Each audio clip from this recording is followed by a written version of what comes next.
पत्नी मुझ पर कूद पड़ी और कहने लगी कि उसे एक बच्चा चाहिए, लेकिन उसकी इस हरकत ने मेरे मन में शक पैदा कर दिया। कहीं वो पहले से ही तो नहीं है और मुझे बलि का बकरा बनाना चाहती है। आखिर मैं अक्सर काम के सिलसिले में बाहर रहता हूँ। अगर वो किसी दूसरे आदमी को घर ले आए तो मुझे पता भी नहीं चलेगा। अपनी पत्नी की बेगुनाही साबित करने के लिए अगले दिन मैंने घर के हर कमरे में कैमरे लगवा दिए और अपनी पत्नी से कहा कि कंपनी में अचानक काम आ गया है, इसलिए मुझे बाहर जाना पड़ रहा है। उसके बाद मैं पहले से तैयार किए हुए किराए के मकान में आया, अपना फोन निकाला और घर की हर हरकत पर नजर रखने लगा। एक हफ्ता बीत गया और मेरी पत्नी बिल्कुल सामान्य थी। 8वें दिन तक सब ठीक था। फिर वो अच्छे से मेकअप करके खुशी खुशी घर से बाहर निकली। मुझे तुरंत लगा कि वो किसी से मिलने जा रही है, इसलिए मैंने किराए पर ली हुई कार निकाली और नीचे के मेन गेट पर नजर गड़ाए रखी। थोड़ी ही देर में मुझे मेरी पत्नी की परछाई दिखाई दी। मैं कार से उतरा और सावधानी से उसके पीछे पीछे गया तो देखा कि वो सब्जी मंडी जा रही थी। मेरे दिल ने चैन की सांस ली। 1 घंटे बाद पत्नी सब्जियों से भरा एक बड़ा थैला लेकर घर लौटी और मैं अपनी कार में वापस आकर उस पर नजर रखने लगा। स्क्रीन पर पत्नी ने सब्जियां मेज पर रखी और फिर अपना फोन निकालकर किसी को कॉल किया। तुम कब आओगे? क्या अभी 3 घंटे और लगेंगे? ठीक है, मैं समझ गई। कौन आने वाला है? मेरा दिल जोर से धड़कने लगा। मैंने बड़ी मुश्किल से वो 3 घंटे काटे। अचानक दरवाजे पर दस्तक हुई। मेरी पत्नी खुशी खुशी दरवाजा खोलने गई। मैंने देखा कि एक आदमी लिविंग रूम में आया। उस आदमी को देखकर मेरा दिमाग सुन्न पड़ गया। मैं इस आदमी को जानता था। यह मेरी पत्नी की कंपनी का बॉस झाओ हुयान था। उन्हें हंसते बातें करते हुए खाना खाते देख वे एक शादीशुदा जोड़े की तरह करीब लग रहे थे। मुझे लगा जैसे मेरा सिर फट जाएगा। मेरा मन किया कि अभी जाकर उन दोनों हरामियों को बुरी तरह पीटूं। लेकिन मेरे दिल ने कहा कि मुझे थोड़ा और इंतजार करना चाहिए। मुझे उन्हें रंगे हाथों पकड़ना होगा। कुछ देर बाद वे खाना खाकर बेडरूम में चले गए। इस पल भले ही मेरा दिल गुस्से से जल रहा था, लेकिन मेरे चेहरे पर इसका कोई निशान नहीं था। मैं हंसा, पर उस हंसी में कड़वाहट थी। मैंने कभी नहीं सोचा था कि नतीजा ये होगा। मैंने इतनी मेहनत से पैसा कमाया सिर्फ इसलिए ताकि मैं उसे एक घर दे सकूं। 3 लाख का डाउन पेमेंट। मैंने कितनी मुश्किलें झेली, तब जाकर बड़ी मुश्किल से घर खरीदा और शादी की। अभी तो सिर्फ 1 साल ही हुआ है और उसने ऐसा काम कर दिया। फोन पर उस घिनौने सीन को देखते हुए मेरे होठों पर धीरे धीरे एक अजीब सी मुस्कान फैल गई। मैंने शांति से मॉनिटरिंग बंद की और अपने दोस्त के नाम पर लिए गए सिम कार्ड से पुलिस को फोन किया। मुझे रिपोर्ट लिखवानी है। Forward garden complex, building number 6, flat 502। लगता है कि वहाँ एक औरत के साथ जबरदस्ती हो रही है। मैंने अंदर से एक औरत की हल्की सी चीख सुनी है। अगर आप लोग जल्दी नहीं आए तो शायद वो थोड़ी देर में मर जाएगी। प्लीज मेरी पहचान किसी को मत बताइएगा। मुझे डर है कि वो गुंडा बाद में मुझसे बदला लेने आएगा। फोन काटने के बाद मैंने एक रिपोर्टर को फोन किया। यहाँ एक सनसनीखेज खबर है। फॉरवर्ड गार्डन कॉम्प्लेक्स की बिल्डिंग नंबर 6 में एक बड़ा क्राइम हुआ है। आप लोग जल्दी यहाँ आ जाइए। मैंने रिपोर्टर के सवालों पर ध्यान नहीं दिया और सीधे फोन काट दिया। मैं कार में बैठकर सिगरेट जलाई। भाड़ में जाए, अब तो मुझे अपनी इज्जत की भी परवाह नहीं है। हम धीरे धीरे खेलेंगे। मैंने फोन पर वापस उस घिनौने सीन को देखना शुरू किया। मैं उसे देखते हुए कहने लगा, वो आदमी सुंदर भी नहीं है और उसका शरीर भी मुझसे अच्छा नहीं है, लेकिन फिर भी वो एक प्रोजेक्ट मैनेजर है। शायद उसके पास मुझसे थोड़े ज्यादा पैसे होंगे। लियू ली, अगर तुमने इस वजह से हमारी शादी को धोखा दिया है तो मैं सच में अंधा था। थोड़ी ही देर में वहाँ कई पुलिस की गाड़ियाँ आ गईं। पुलिस के आने के साथ ही कॉम्प्लेक्स के हर कोने से लोग हालात पर नजर रखने लगे। दूसरों के मामलों में मजे लेना तो लोगों की फितरत है। पुलिस को ऊपर गए अभी ज्यादा देर नहीं हुई थी कि वो रिपोर्टर और कैमरा भी उनके पीछे पीछे चले गए। मैं और भी खुश होकर हंसने लगा। हंसते हंसते मेरी आंखों के कोनों से कुछ आंसू ढलक पड़े। लगभग आधे घंटे बाद पुलिस पूरे कपड़े पहने हुए लियू ली और झाओ हुयान को लेकर पुलिस की गाड़ी में बैठ गई। वो चालाक रिपोर्टर भीड़ में छिपकर चुपचाप तस्वीरें खींच रहा था। आसपास की भीड़ भी अपने फोन से सोशल मीडिया पर पोस्ट कर रही थी। मैंने सुना है कि ये घर में घुसकर जबरदस्ती का मामला है। ये आदमी तो सच में कमीना है। बकवास बंद करो। तुमने ये खबर कहाँ से सुनी? मैं तुम लोगों को बताता हूँ। वो औरत मेरे ऊपर वाले फ्लोर पर रहती है। उसका पति अक्सर काम से बाहर जाता है और जब वो बाहर होता है मुझे अक्सर ऊपर से आवाजें सुनाई देती हैं। साफ पता चलता है कि उसका किसी और के साथ चक्कर चल रहा है। पहले तो मैं सोच रहा था कि किसी तरह मौका देखकर उसके पति को बता दूं, लेकिन अब लगता है कि उसका पति तो गुस्से से पागल हो जाएगा। मुझे यकीन है कि वे दोनों अब पूरी तरह से मशहूर हो जाएंगे और उनके साथ साथ मुझे भी स्टार बनने का एहसास होगा। मेरा मकसद पूरा हो गया है। अब बस पुलिस का इंतजार करना है कि वो घर वालों को बुलाएं। मैं अब सच में देखना चाहता हूँ कि उस वक्त अपनी पत्नी से मिलने पर उसके चेहरे पर कैसे भाव होंगे। किराए के घर लौटने के कुछ ही देर बाद मुझे पुलिस का फोन आया। ये शीचिंग शहर का पुलिस स्टेशन है। क्या आप मिस्टर चिन हैं? मेरी आंखों में मुस्कान थी, लेकिन मैंने हैरान होने का नाटक करते हुए जवाब दिया, हाँ मैं ही हूँ। कहिए क्या बात है? बात ये है कि हमें एक रिपोर्ट मिली है कि आपकी पत्नी के साथ जबरदस्ती हुई है। लेकिन उस पुलिस वाले ने अपनी बात पूरी भी नहीं की थी कि मैंने बेचैनी से उसे बीच में ही टोक दिया। क्या मतलब, मेरी पत्नी के साथ किसी ने बदतमीजी की है? मेरी पत्नी का नाम लियू ली है। क्या वो वही है? पुलिस वाले ने शांत करने की कोशिश करते हुए कहा, सर प्लीज आप पहले शांत हो जाइए। मैं शांत कैसे रह सकता हूँ? आखिर मेरी पत्नी को हुआ क्या है? लगातार 2 बार बीच में टोके जाने पर इस बार उस पुलिस वाले ने जोर देकर कहा, सर आप पहले मेरी बात सुनिए। आपकी पत्नी के साथ कोई जबरदस्ती नहीं हुई है। मैंने राहत की सांस लेने का नाटक करते हुए कहा, चलो अच्छा है, शुक्र है ल्यूली ठीक है। उसने आपको धोखा दिया है। हमारी जांच के अनुसार ये सब उनकी मर्जी से हुआ है। पुलिस वाले की इस अचानक कही बात ने मुझे काफी देर तक चुप करा दिया और मैंने ऐसा दिखाया जैसे मुझे बहुत बड़ा सदमा लगा हो। मिस्टर चिन, आप ठीक तो हैं? मैं जानता हूँ कि आपके लिए ये मानना थोड़ा मुश्किल है, लेकिन आपको हिम्मत रखनी होगी। कोई भी गलत कदम मत उठाइएगा। मेरी आवाज में कड़वाहट भरी हुई थी। मैं ठीक हूँ, बस ये खबर बहुत अचानक मिली है। मुझे इसे समझने में थोड़ा वक्त लगेगा। अरे हाँ, आपने ये बात मेरे सास ससुर को तो नहीं बताई ना? वो दोनों 50 साल से ज्यादा के हो चुके हैं। उनकी तबीयत ठीक नहीं रहती। शायद वो ये सदमा बर्दाश्त न कर पाए। फोन की दूसरी तरफ पुलिस वाला कुछ देर चुप रहा, फिर बोला, माफ कीजिएगा, अभी अभी मेरी टीम के एक साथी ने उन दोनों को फोन कर दिया है। वो लोग अभी रास्ते में ही हैं। मेरे होठों के कोनों पर हल्की सी मुस्कान आ गई। मैंने परेशान होने का नाटक करते हुए कहा, मैं भी अभी तुरंत वहाँ पहुँचता हूँ। ये कहने के बाद मैंने फोन काट दिया और उसे बिस्तर पर फेंक कर लेट गया। यूली, अब मैं देखूंगा कि तुम अपने माँ बाप का सामना कैसे करती हो। मुझे याद है तुम्हारे पापा को दिल की बीमारी है ना? पता नहीं तुम्हारी वजह से गुस्से में उनकी जान ही न निकल जाए। एक ठंडी हंसी हंसने के बाद मैं थोड़ी देर सोचने लगा कि मुझे उनके साथ कैसा बर्ताव करना चाहिए। रात के 12 बजे मैंने अपना सामान उठाया और पुलिस स्टेशन के लिए निकला। गाड़ी से उतरते ही मैं परेशान होने का नाटक करते हुए पुलिस रूम में घुस गया। लियू ली खाली आंखों से कुर्सी पर बैठी थी और उसके हाव भाव में गुस्सा दबा हुआ था। मुझे देखते ही उसने शर्म से अपना सिर झुका लिया। उस पुलिस वाले से थोड़ी बात करने के बाद मैं धीरे धीरे अपनी पत्नी के पास गया। मैंने धीरे से उसका हाथ पकड़ा। लियू ली ने हाथ छुड़ाना चाहा, लेकिन मैंने उसे कसकर पकड़ लिया। मैंने धीमी आवाज में सवाल किया, क्या तुम मुझे बता सकती हो कि मुझ में ऐसी क्या कमी रह गई थी? लियू ली मेरी नजरों से बच रही थी और बस चुप रही। मैं कुछ और कहना चाहता था कि अचानक फोन बज उठा। एक नज़र देखने के बाद मैंने लियू ली से कहा, तुम्हारे मम्मी पापा का फोन है। तुम मुझे सच बताओ या न बताओ, पर ये सोच लो कि तुम मम्मी पापा को क्या जवाब दोगी। इतना कहकर मैं एक तरफ जाकर फोन उठाने लगा। क्या पापा को फिर से दिल का दौरा पड़ा है? मैं पुलिस स्टेशन में हूँ। मैं अभी लियू ली को लेकर वहाँ आता हूँ। मैं लियू ली की तरफ मुड़ा। खड़ी क्या देख रही हो? चलो, तुम्हारी वजह से पापा अस्पताल पहुँच गए हैं। हमारी बात हम घर जाकर आराम से करेंगे।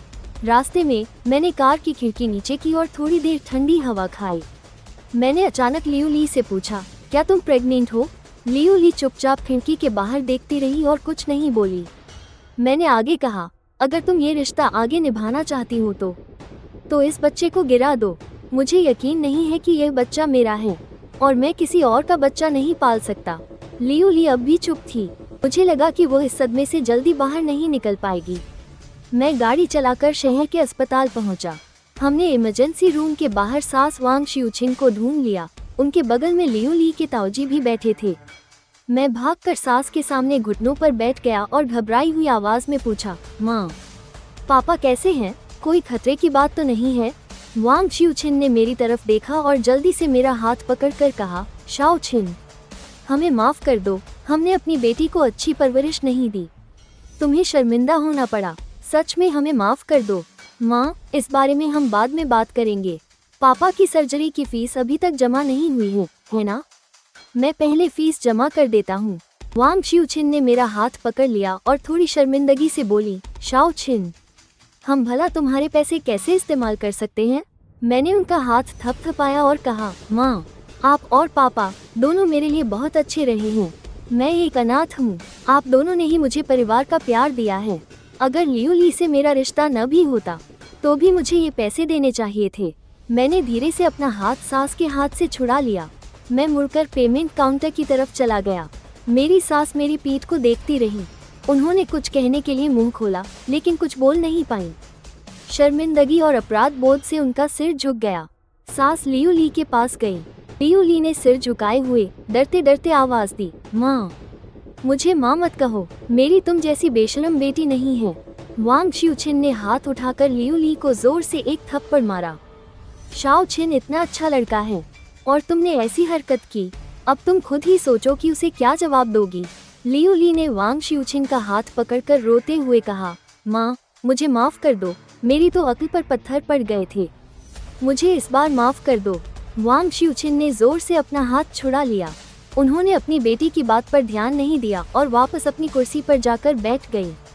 चिंता भरी नजरों से ऑपरेशन थिएटर को देखते हुए मैं पैसे चुकाकर वापस आ रहा था। लिफ्ट से बाहर निकलते ही मैंने देखा कि लियू ली अकेली एक तरफ खड़ी थी। मेरे होठों पर एक हल्की सी मुस्कान आई और मैं जाकर अपनी सास के पास बैठ गया। मैंने उन्हें दिलासा देते हुए कहा, माँ, आप चिंता मत कीजिए, पापा ठीक हो जाएंगे। मैंने सर्जरी की फीस भर दी है। बाद में अगर और जरूरत पड़ी तो मैं और दे दूंगा। वांग शिउछिन शर्मिंदा भी थी और भावुक भी। बेटा चिन, इस बार हमने तुम्हारे साथ गलत किया है। ऐसा कुछ हो गया, अगर तुम शाओली को तलाक भी देना चाहो तो हम कुछ नहीं कहेंगे। हम तुमसे एक पैसा भी नहीं लेंगे और तुमने जो इलाज का खर्चा दिया है उसे भी हम चुकाने का कोई तरीका ढूंढ लेंगे। माँ, इस बारे में घर जाकर बात करेंगे। तभी लियू ली थोड़ी हिचकिचाहट के बाद वो धीरे धीरे चलकर आई और बिना सोचे घुटनों पर बैठ गई। उसने रोते हुए कहा, सुनिए, मुझे माफ कर दीजिए, मुझसे गलती हो गई। प्लीज मुझे इस बार माफ कर दीजिए। मैं बस बहक गई थी। मैं वादा करती हूँ भविष्य में कभी भी ऐसा कुछ नहीं करूँगी जिससे आपको दुख पहुँचे। मैंने गंभीर चेहरा बनाकर लियू ली को उठाने की कोशिश की। यह अस्पताल है, जो भी बात है हम घर जाकर करेंगे। लेकिन लियू ली रोते हुए मुझसे लिपट गई। सास ने उठकर लियू ली के चेहरे पर एक थप्पड़ मारा। उठो, क्या तुम्हें और बेइज्जती करवानी है? यह अस्पताल है। लियू ली हैरान होकर वांग शिउछिन को देखने लगी। उसने सोचा था कि उसकी माँ यहाँ है तो वो थोड़ा बेचारा बनकर दिखाएगी ताकि मैं उसे माफ करने पर मजबूर हो जाऊं, भले ही वो दिल से न कहा गया हो। इससे उसे थोड़ी उम्मीद मिल जाती। लेकिन उसने कभी नहीं सोचा था कि उसकी अपनी माँ ही उसका साथ नहीं देगी। मेरे चेहरे पर एक तिरस्कार भरी मुस्कान आ गई। वो क्या सोच रही है यह मैं अच्छी तरह जानता था। मैं बस यही कह सकता हूँ कि यह बच्चों का खेल है। मैं, जो अपनी इज्जत की भी परवाह नहीं करता, लोगों की इन अजीब नजरों से कैसे परेशान हो सकता हूँ। पूरी रात इंतजार करने के बाद आखिरकार ससुर जी ऑपरेशन थिएटर से बाहर आ गए। कमरे में ससुर जी अभी भी बेहोश थे। मैंने उन दोनों को देखकर कहा, माँ, आप और ताऊजी की उम्र हो गई है, आप लोग पहले जाकर थोड़ा आराम कर लीजिए, यहाँ मैं देख लूँगा। ये कैसे हो सकता है? बेटा चिन, तुम भी थक गए हो, पहले तुम घर जाकर आराम करो और तुम्हें और लियू ली को भी अपने मामले पर बात करके किसी नतीजे पर पहुँचना होगा। सास को जिद करते देख मैंने और मना नहीं किया। नीचे जाकर मैंने सबके लिए नाश्ता खरीदा और फिर लियू ली को लेकर अस्पताल से निकल गया।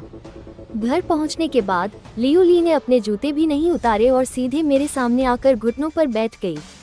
सुनिए, मुझसे गलती हो गई, अब मैं दोबारा ऐसा करने की हिम्मत नहीं करूंगी।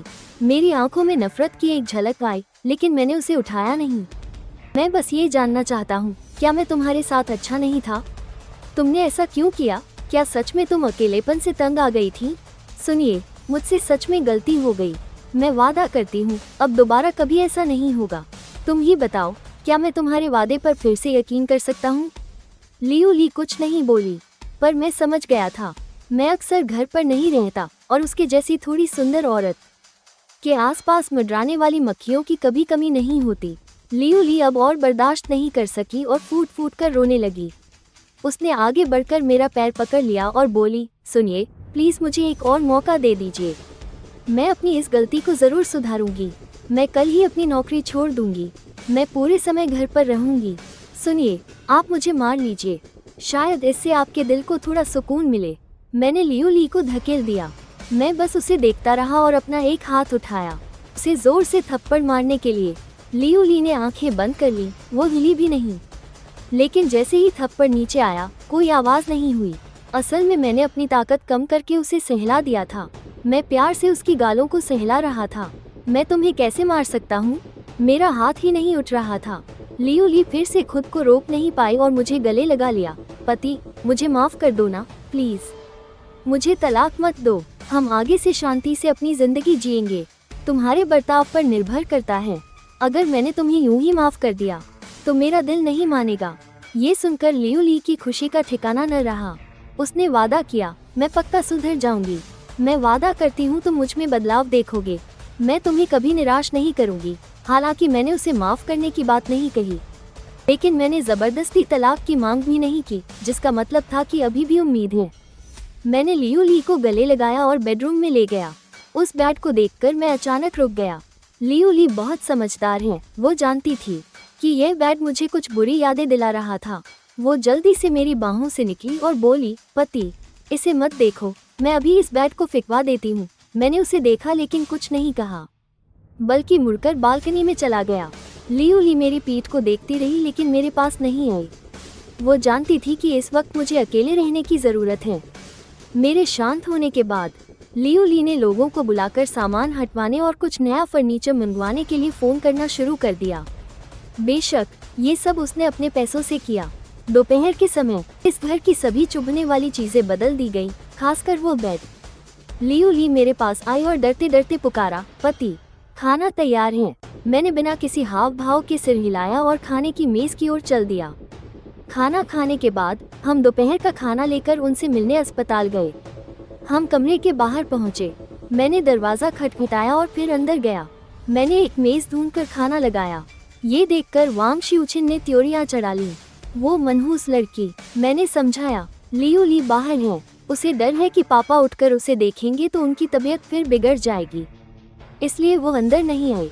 वांग शिउचिन ने डांटते हुए कहा, अगर उसे इस बात की चिंता होती तो वो ऐसा बेशर्मी वाला काम ही नहीं करती। मैं बस मुस्कुराता रहा, जैसे कि मुझे इस बात पर गुस्सा ही न आया हो। जब वे लोग खाना खा रहे थे, मैं बेड के पास बैठकर पापा की देखभाल कर रहा था। पता नहीं यह मेरा वहम था या सच, मुझे लगा जैसे मैंने ससुर जी की उंगली हिलते हुए देखी, और पलक झपकते ही मैंने देखा कि ससुर जी ने अपनी आंखें खोल ली हैं। मैं जल्दी से आगे बढ़ा और बोला, पापा, आप उठ गए?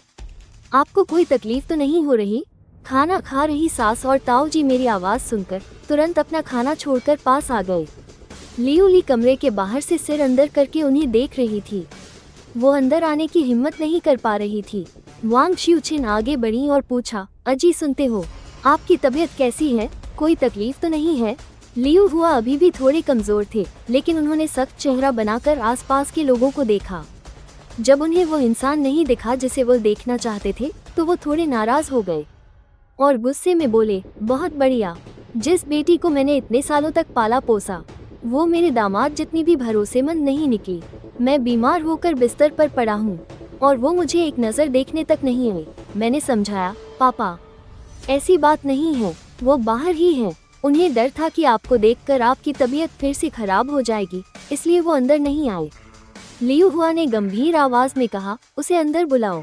मैंने वांग शियुचिन पर एक नज़र डाली और फिर कमरे से बाहर चला गया। मैं लियू ली को अंदर खींचकर ले आया। लियू ली ने अपने गंभीर चेहरे वाले पिता को देखा। शर्म और डर के मारे उसने अपना सिर झुका लिया। फिर मच्छर की भिनभिनाहट जैसी धीमी आवाज़ में बोली, पापा, मुझे पापा मत कहो, मेरी तुम जैसी बेशर्म बेटी नहीं है।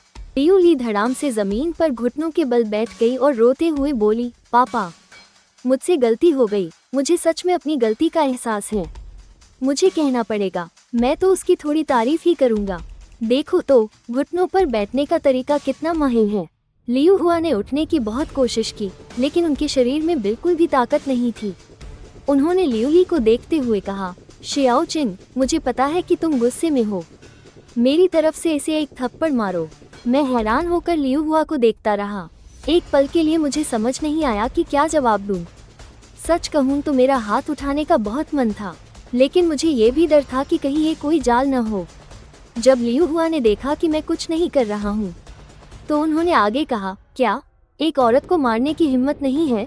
तुम मर्द हो भी या नहीं? जब उन्होंने ऐसा कह दिया तो मैंने और देर नहीं की।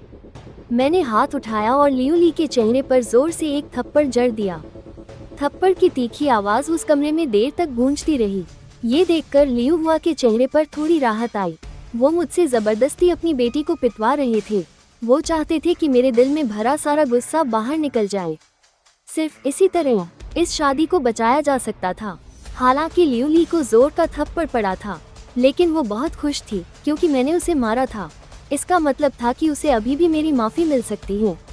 आगे मैंने पलटकर उसके दूसरे गाल पर भी एक थप्पड़ मारा, लेकिन इस बार मैं रुक गया।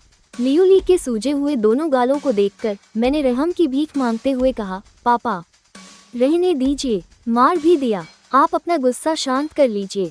लियू हुआ ने खिड़की से बाहर देखते हुए कहा, जब तुम ही उसके लिए कह रहे हो तो फिर जाने दो, इसे लेकर घर जाओ। मैं इसे दोबारा नहीं देखना चाहता। तुम दोनों के बीच का जो भी मामला है, हम दखल नहीं देंगे। चाहे तुम तलाक दो या साथ रहो, फैसला तुम्हारा होगा। हमें कोई शिकायत नहीं होगी। मैंने कुछ कहने के लिए मुंह खोला, लेकिन आखिर में कुछ नहीं कहा। पापा, आप अच्छे से आराम कीजिए, कुछ भी जरूरत हो तो मुझे कभी भी बुला लीजिएगा। ये कहकर मैं लियू ली को लेकर कमरे से बाहर आ गया। लियू ली मेरे पीछे पीछे चल रही थी, बिल्कुल एक मासूम बच्चे की तरह। मैंने उसके लाल और सूजे हुए गालों को देखा और अपना हाथ बढ़ाकर धीरे से सहलाते हुए पूछा, अभी भी दर्द हो रहा है? लियू ली ने लाल आंखों से लगातार अपना सिर हिलाया।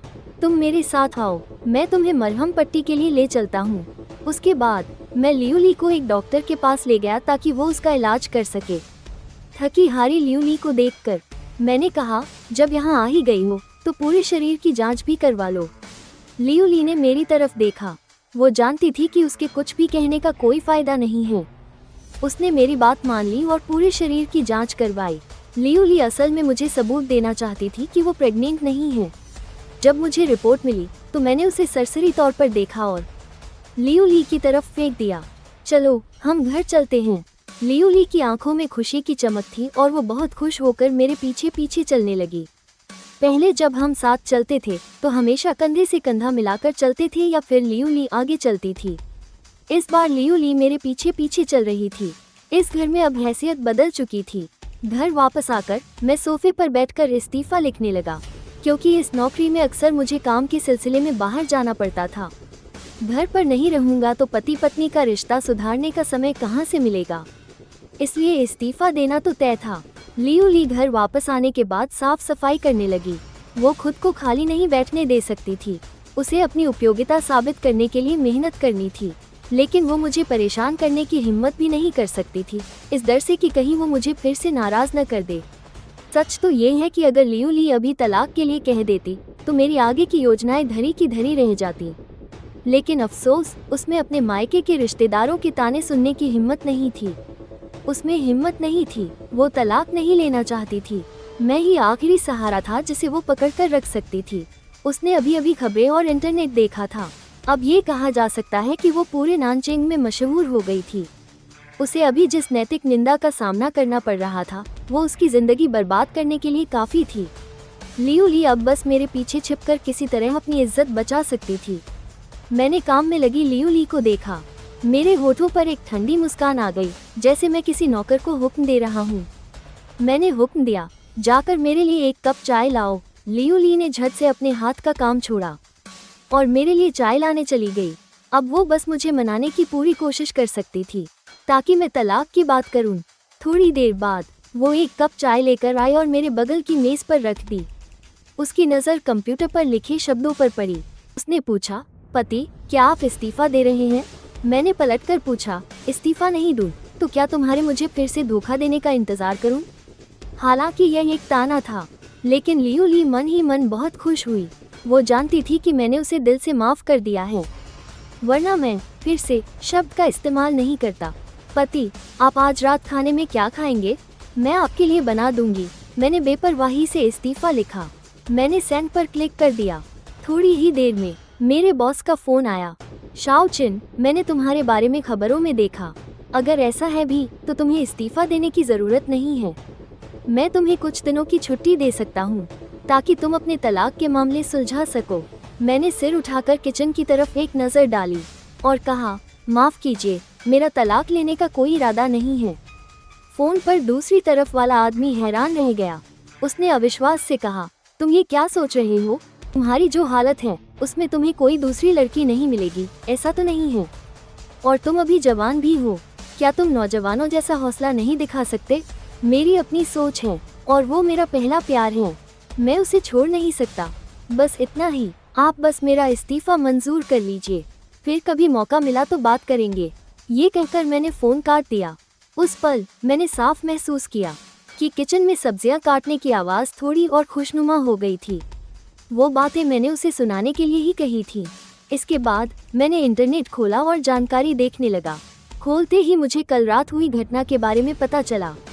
मैं नीचे कमेंट सेक्शन में गया। एक नज़र डालने पर देखा कि सब लोग उसे बुरा भला कह रहे थे, जिसे देखकर मुझे तसल्ली हुई। मैं बिना किसी हाव भाव के ऐप से बाहर आया, फ़ोन बंद किया, आंखें मूंद ली और गहरी सोच में डूब गया। अब नौकरी तो चली गई थी, इसलिए नई नौकरी ढूंढने का समय आ गया था। वरना मेरे पास जो यही 1 लाख रुपए हैं वे ज़्यादा दिन नहीं चलेंगे। लेकिन यह नौकरी घर के पास ही ढूंढनी होगी। रात का खाना तैयार हो गया। खाने के बाद मैं गाड़ी चलाकर अस्पताल खाना पहुंचाने गया। इस बार मैं लियू ली को साथ नहीं ले गया। अब उसे थोड़ा अकेला छोड़ने का समय आ गया था। मैंने कैमरे से देखा कि लियू ली सोफे पर अकेली अपने घुटने पकड़े बैठी थी। फोन से हल्की रोशनी आ रही थी। जाहिर है कि वो फोन देख रही थी। मॉडल। लेकिन उसने ज्यादा देर नहीं देखा और सिर पकड़कर जोर जोर से रोने लगी। मुझे पता था कि वो इंटरनेट पर वे वीडियो और गालियां देख रही है। इतनी जल्दी टूट गई, ये तो बस शुरुआत है। मैं मन ही मन हंसा, फिर अपना फोन बंद करके ध्यान से गाड़ी चलाते हुए अस्पताल पहुंच गया। रात का खाना लेकर मैं कमरे में गया। पापा, मम्मी, पहले खाना खा लो, लियू हुआ ने मेरी तरफ देखते हुए कहा। शियू छिन, तुम पहले बाहर जाओ, मुझे श्याओ छिन से अकेले में बात करनी है। वांग शियू छिन थोड़ी हैरान हुई, फिर बात समझ आने पर उसने खाना नीचे रखा और कहा, ठीक है, तुम दोनों अकेले में बात कर लो, मैं तुम लोगों को परेशान नहीं करूंगी। ये कहकर वो कमरे से बाहर चली गई। लियू हुआ ने उठकर बैठने की कोशिश की। श्याओ छिन, क्या तुम मुझे बता सकते हो कि तुम्हारे मन में क्या चल रहा है? क्या तुम तलाक लोगे? मुझे पता था कि वो मेरा मन टटोल रहे हैं, इसलिए मैंने दुविधा में होने का नाटक करते हुए कहा, पापा, सच कहूँ तो मुझे भी नहीं पता कि क्या करना चाहिए। लियू ली मेरा पहला प्यार है, मैं उसे छोड़ नहीं सकता, लेकिन उसने ऐसी हरकत की है, मैं उसे माफ भी नहीं कर सकता। मैं इस वक्त बहुत दुविधा में हूँ। पापा, आप ही मुझे कोई रास्ता दिखाइए। अगर ऐसा ही चलता रहा तो मुझे लगता है कि मैं सच में टूट जाऊंगा। लियू हुआ ने मेरे कंधे पर हाथ रखते हुए कहा, श्याओ छिन, ये सच में हमारी गलती है, हमने तुम्हारे साथ अच्छा नहीं किया। मैंने ही उसे अच्छी परवरिश नहीं दी, जिसकी वजह से उसने परिवार का नाम बदनाम करने वाला ऐसा काम किया। अगर तुम तलाक नहीं लेना चाहते तो मैं उसे अच्छे से समझाऊंगा ताकि वो ईमानदारी से तुम्हारे साथ अपनी जिंदगी बिताए। अगर उसने दोबारा ऐसी गलती करने की हिम्मत की तो तुम्हें कुछ करने की जरूरत नहीं पड़ेगी, मैं उसकी टांगे तोड़ दूंगा। मैंने भावुक होकर लियू हुआ की तरफ देखा। मुझे पता था कि ससुर जी सिर्फ कह नहीं रहे हैं। अगर लियूली ने दोबारा कोई गलती करने की हिम्मत की तो वो सच में उसे बहुत बुरी सजा देंगे। लियू हुआ ने शर्मिंदगी से कहा, श्याओ छिन, अब तक तो ये खबर फैल गई होगी, है ना? तो क्या तुम्हारी नौकरी पर भी कोई असर पड़ा है? मैंने लापरवाह होने का नाटक करते हुए कहा, कोई बात नहीं, वो नौकरी तो मैं काफ़ी पहले से बदलना चाहता था। मेरी जैसी काबिलियत और तजुर्बे के साथ मैं कुछ भी करके पैसे कमा सकता हूँ। लियू हुआ ने कहा, मैं बूढ़ा हो गया हूँ, तुम्हारी ज़्यादा मदद नहीं कर सकता, लेकिन अगर तुम्हें किसी भी चीज़ के लिए मेरी ज़रूरत पड़े तो मैं कभी मना नहीं करूँगा। वो पहले से ही मुझे परिवार का सदस्य मानते थे। इस बार मेरे काम ने उन्हें और भी ज़्यादा भावुक कर दिया। उनके दिल में मेरी जगह अब उनकी बेटी से भी ज़्यादा हो गई थी। पापा, आप अभी बस आराम कीजिए और अपनी सेहत का ध्यान रखिए। मैं सब कुछ संभाल लूँगा। आप भी जानते हैं कि मैं एक अनाथ हूँ। सच तो ये है कि पिछले 1 साल में मैं आपको और मम्मी को अपने असली माता पिता मानने लगा हूँ। इस बार मैंने लियोली से तलाक इसलिए नहीं लिया। एक तरफ तो मैं उसे छोड़ नहीं सकता और दूसरी तरफ मैं आप दोनों को भी नहीं छोड़ना चाहता, क्योंकि आप दोनों के साथ मुझे अपनों जैसा महसूस होता है। ये कहने के बाद मैं लियू हुआ का चेहरा देखने के लिए पीछे नहीं मुड़ा। बिना देखे भी मैं जानता था कि वो इस समय बहुत ज्यादा शर्मिंदा और भावुक महसूस कर रहे होंगे। हो सकता है कि वो मन ही मन लियूली को कोस भी रहे हों। मैं कमरे के बाहर चला गया। मैं अपनी सास वांग शिउचिंग को वापस ले आया। उनके साथ रात का खाना खाने के बाद मैंने अपना सामान उठाया और जाने के लिए तैयार हो गया। लेकिन जैसे ही मैं कमरे के दरवाजे से बाहर निकला, मैं वापस मुड़कर अंदर आया। मम्मी, आज रात मैं पापा के साथ रुकूंगा। आप पहले घर जाकर सो जाइए। मैंने अपनी सास वांग शिउचिंग को गाड़ी से उनके घर छोड़ा। मैं गाड़ी से उतरा भी नहीं। मैंने कहा, मम्मी, लियूली घर पर है, आप खुद ऊपर चली जाइए। मैं अब अस्पताल वापस जा रहा हूँ। वांग शिउचिन तेजी से दूर जाती हुई मेरी गाड़ी को देखती रही। उन्होंने एक लंबी सांस ली। एक बार दिल में दरार आ जाए तो उसे भरना बहुत मुश्किल होता है। ये सब उसी की बेटी का किया धरा है। मैं इतना क्यों सोचूं? आखिरकार मैं उसका कर्जदार हूँ। वो जो भी करे मुझे समझना होगा। मैं सीधे अस्पताल नहीं गया, बल्कि मैंने डॉक्टर की पार्किंग में गाड़ी पार्क की और अपना फोन निकालकर मॉनिटर देखने लगा। सॉफ्टवेयर खोलते ही मैंने कुछ ऐसा देखा जिस पर यकीन नहीं हो रहा था। लियूली, ओ लियूली, मैं तुम्हें क्या कहूँ? देखो तुमने क्या किया है। शियाओ चिन कितना अच्छा लड़का है। क्या तुम उससे खुश नहीं थी जो तुम बाहर गुलछर्रे उड़ा रही हो? क्या तुमने कभी उसकी भावनाओं के बारे में सोचा? क्या तुमने मेरे और अपने पापा की भावनाओं के बारे में सोचा? तुम्हारे ऐसा करने से सिर्फ शियाओ चिन की ही बेइज्जती नहीं हुई है, बल्कि तुमने मेरे और अपने पापा की कमर ही तुड़वा दी है।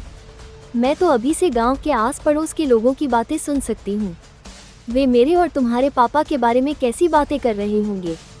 वे जरूर कहेंगे, देखो, इन्होंने ही अपनी बेटी को ये सब करना सिखाया है, अपनी बेटी को ऐसा बना दिया। सच में बहुत बेइज्जती हुई है। प्लीज मुझे डांटना बंद करो। मुझसे सच में गलती हो गई। अब मैं ऐसा कभी नहीं करूँगी। लियूली अपना सिर पकड़कर जोर जोर से रोने लगी। हाँ, बिल्कुल ऐसे ही। उसे डांटो, उसे अकेला कर दो, उसकी शर्म को और बढ़ाओ। सिर्फ इसी तरह उसे तकलीफ महसूस होगी। अब आगे देखने की जरूरत नहीं है। मैंने अपना फोन रख दिया और गाड़ी चलाकर अस्पताल की ओर चल दिया। अस्पताल पहुंचकर लिफ्ट में घुसकर मैंने जैसे ही बटन दबाया, दरवाजा बंद ही हो रहा था कि अचानक से एक हाथ अंदर आया। 1 मिनट रुकिए। एक मीठी सी महिला की आवाज के साथ मेरे सामने अचानक एक सुंदर सी लड़की आ गई। वो देखने में 20 साल से कुछ ज्यादा की लग रही थी। मैंने बस उस पर एक हल्की सी नजर डाली। जरा 8वां फ्लोर दबा देंगे प्लीज? शुक्रिया। हालांकि वो भी उसी फ्लोर पर जा रही थी, लेकिन मुझे इसमें कुछ भी अजीब नहीं लगा। 8वें फ्लोर पर पहुंचकर मैं सीधा लिफ्ट से बाहर निकल गया, शुरू से लेकर आखिर तक। शुरू में उस लड़की पर एक नज़र डालने के अलावा मैंने उस पर दोबारा ध्यान नहीं दिया। वार्ड में पहुंचकर मैंने देखा कि ससुर जी अभी तक सोए नहीं हैं। तो मैंने कहा, पापा, आप अभी तक आराम क्यों नहीं कर रहे? ये कहकर मैं एक स्टूल उठाकर उनके बिस्तर के पास बैठ गया। मुझे नींद नहीं आ रही। शियाओ चिन, मैं ठीक हूँ, तुम घर जाकर आराम करो। मैंने एक फल उठाया और उसे छीलते हुए कहा, ऐसे कैसे चलेगा? अगर मैं घर चला गया तो माँ यहाँ आने की जिद करेगी, पर मैं थोड़ी देर अकेला रहना चाहता हूँ। मैंने सिर उठाकर ससुर जी को देखा। उन परेशान करने वाली बातों के बारे में मत सोचिए। आप जल्दी से आराम कीजिए। आप सोएंगे तभी मैं सो पाऊंगा। मैं पूरी रात सोया नहीं हूँ। आप बस ये समझिए कि आप मेरी मदद कर रहे हैं और जल्दी सो जाइए। ससुर जी को लेटकर आराम करते देख मैंने उन्हें कंबल ओढ़ाया और हाथ में लिए फल को छीलना जारी रखा। थोड़ी ही देर में मैंने उस फल को छीलकर एक गुलाब का फूल बना दिया। हाथ में उस फल से बने गुलाब को देखकर मैं हल्का सा मुस्कुराया और फिर उसे कूड़ेदान में फेंक दिया। प्यार, मैंने उसे खो दिया। मैं जानता था कि ससुर जी अभी सोए नहीं हैं। लगभग 1 घंटा बीत गया। मुझे नींद नहीं आ रही थी, पर ये तो आम बात थी। कोई भी हो, ऐसी स्थिति में शांत नहीं रह सकता। भले ही मैं बहुत समझदार था। मैं उठकर कमरे से बाहर चला गया। मैं अपना फ़ोन लेकर अस्पताल की एक बालकनी में आया और एक सिगरेट जलाई। अंधेरी रात बिल्कुल मेरे दिल की तरह थी और मेरी चाकू जैसी तेज नजरें धुंधली सी दिखाई दे रही थी। चाकू या तलवार जैसी नजरें मानो किसी को मार डालेंगी। सुनिए, यह एक अस्पताल है। सार्वजनिक जगहों पर सिगरेट मत पीजिए। एक महिला की आवाज सुनाई दी। मैंने मुड़कर एक नजर देखा। मेरी आंखों की ठंडक अभी तक खत्म नहीं हुई थी। वो लड़की मेरी हालत देखकर डर गई, लेकिन वो पीछे नहीं हटी और मजबूती से मुझे देखती रही। कोई बात नहीं, यहाँ वैसे भी कोई नहीं है। मैं इसे पीकर चला जाऊंगा। क्या मैं इंसान नहीं हूँ? जल्दी से सिगरेट बुझाइए। उसे इतना जोर देते देख मैं भी लाचार था। वार्ड में वापस आकर बिस्तर पर लेटे ससुर जी को देखने के बाद मैं वापस अपनी कुर्सी पर लेटकर सो गया। अगले दिन सुबह सुबह सास मुझे बदलने के लिए आ गई। उन्होंने लगभग जबरदस्ती मुझे घर वापस भेज दिया। मैं सोफे पर लेटकर अपनी नींद पूरी कर रहा था जब मैं ऊँघ रहा था। दरवाजा खुलने की आवाज से मैं जाग गया और आंखें खोलकर देखा। लियू ली की आंखें लाल थीं। मैं जानता था कि उसे अस्पताल में फिर से डांट पड़ी है। ये तो अच्छा हुआ कि ससुर जी ज्यादा हिलडुल नहीं सकते, वरना उसके चेहरे पर जरूर लाल निशान होते। लियू ली ने मेरी तरफ देखा और माफी का भाव दिखाया। माफ करना, मैंने तुम्हारी नींद में खलल डाल दिया। अभी कितने बजे हैं? लियू ली ने जल्दी से अपना फोन निकालकर देखा और कहा, 11:30। जाओ खाना बनाओ, उसके बाद तुम जाकर अपनी वो नौकरी छोड़ दो। ये कहने के बाद मैंने फिर से अपनी आंखें बंद कर लीं और सोने का नाटक करने लगा। लियू ली हल्के से अपने होंठ चबा रही थी। मेरे इस बेरुखी भरे रवैये ने उसे बहुत दुखी कर दिया था। पहले मैं उसे दिलासा देता था, उसे मनाता था, लेकिन अब मैं उसकी कोई परवाह नहीं करता।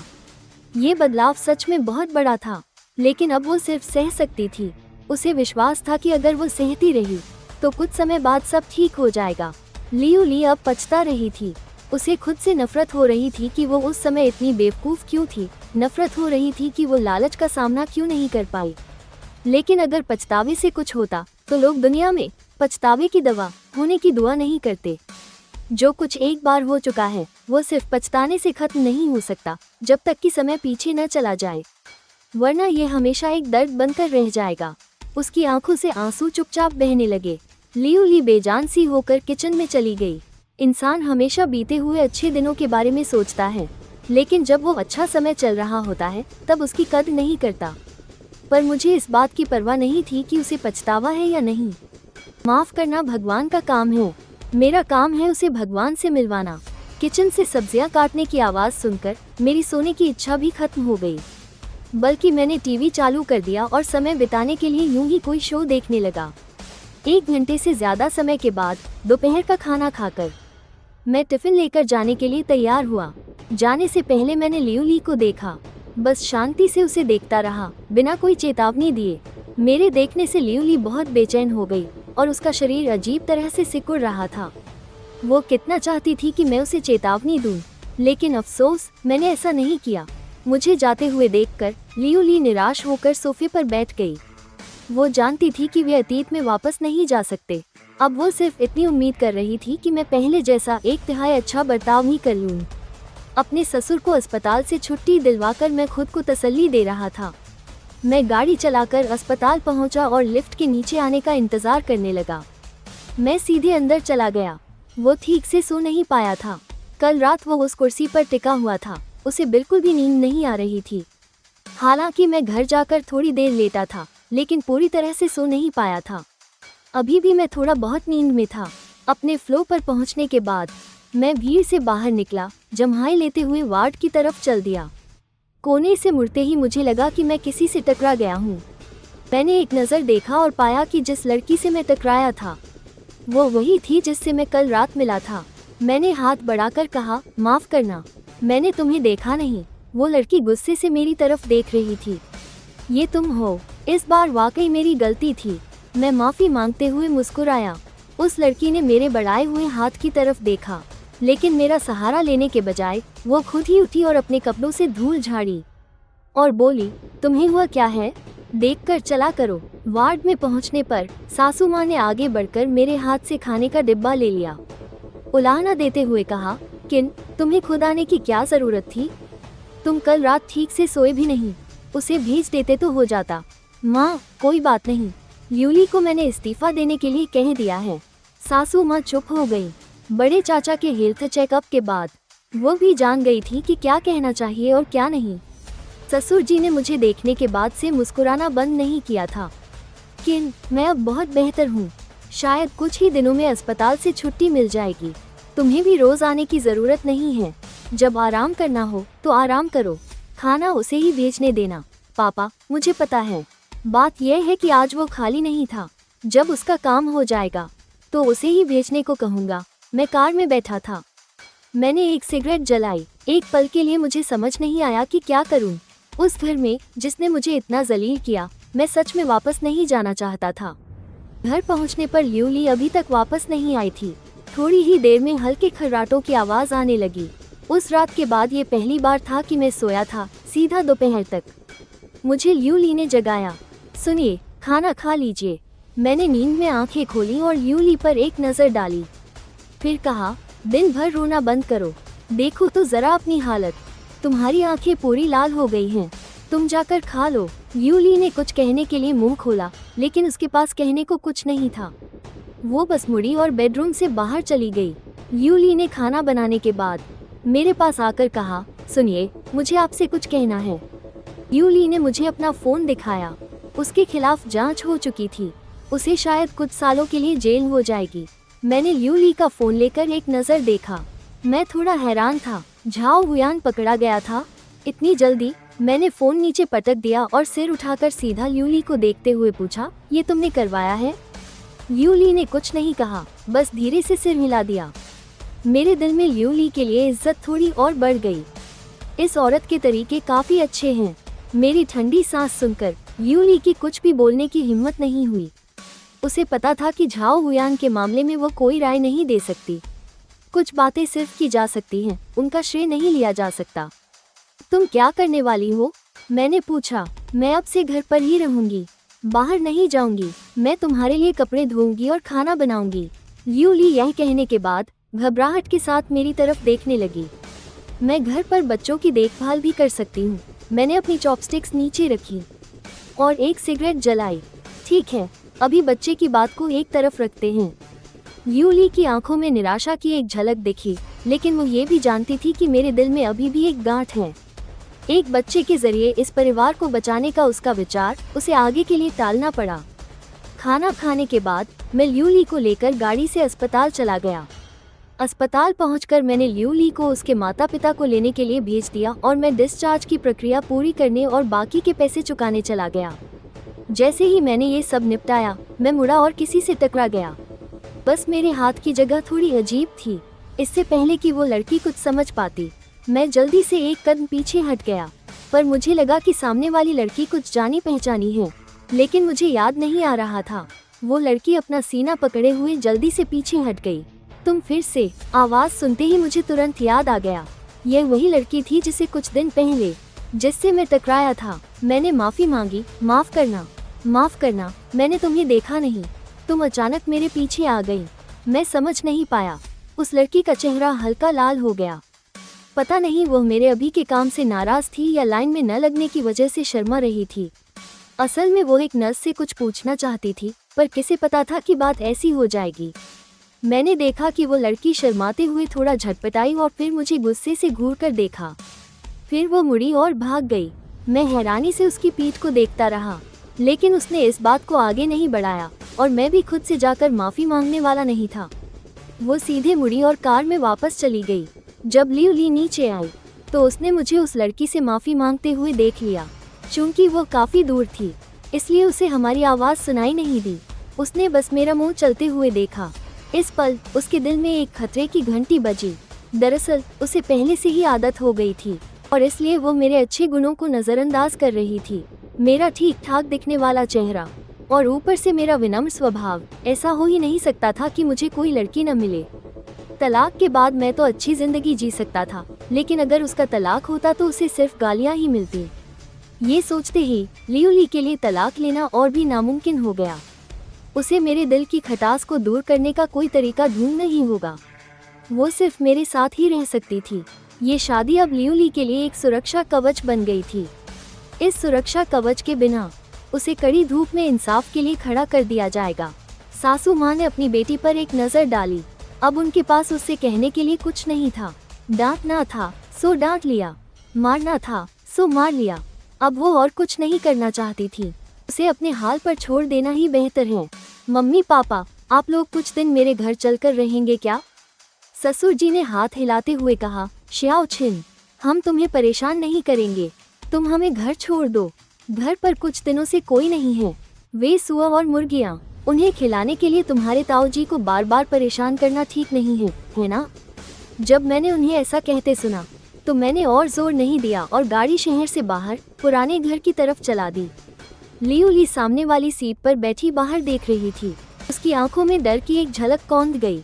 अगर पूछा जाए कि वो इस समय सबसे ज्यादा किस चीज से डर रही थी तो वो यकीनन अपने गांव वापस जाना ही होगा। वो तो ये भी कल्पना कर सकती थी कि गांव के रिश्तेदार और पड़ोसी उसे कैसी अजीब नजरों से देखेंगे। लियू ली ने मेरी तरफ मुड़कर देखा, उसकी आंखों में मिन्नत थी। वो मुझसे ज्यादा देर न रुकने की भीख मांग रही थी। वो सच में डर गई थी। लियू ली की इस नज़र को मैंने अनदेखा नहीं किया। मैं जानता था कि कुछ मामलों में ज्यादा जबरदस्ती करने से बात बिगड़ सकती है। आखिरकार ज्यादा परेशान करने पर तो खरगोश भी काट लेता है। ऊबड़ खाबड़ गांव की सड़क के एक हिस्से से गुजरने के बाद मेरी आंखों के सामने एक गांव आ गया। यही वो जगह थी जहां लियू ली के माता पिता रहते थे, शेंजिया गांव। इस गांव में रहने वाले ज्यादातर लोगों का सरनेम शेन था। वे सभी किसी न किसी तरह से एक दूसरे के रिश्तेदार थे। गाड़ी खड़ी करने के बाद कुछ किशोर उम्र के बच्चों की भीड़ जमा हो गई थी। मैंने गाड़ी से उतरकर उन्हें कुछ टॉफियां दी, तब जाकर वे छोटे बच्चे वहां से गए। भैया, मैंने मम्मी को कहते सुना कि लियू ली दीदी ने धोखा दिया है। धोखा देना क्या होता है? एक छोटे बच्चे ने मेरे कपड़ों का कोना खींचते हुए पूछा। मेरा चेहरा थोड़ा गंभीर हो गया, लेकिन मैं फिर भी नीचे झुका और बोला, छोटे बच्चे, तुम इतने सवाल क्यों पूछ रहे हो? और पूछा तो यकीन मानो मैं तुम्हारे हाथ से टॉफी छीन लूंगा। नहीं भैया, आप बेईमानी नहीं कर सकते। आपने मुझे ये दे दी है, आप इसे वापस नहीं ले सकते। उस बच्चे ने जल्दी से अपने हाथ की टॉफी मुंह में डाली और भाग गया। चूंकि कार की खिड़की बंद नहीं थी, उस बच्चे की बातें लियू ली ने साफ साफ सुन ली।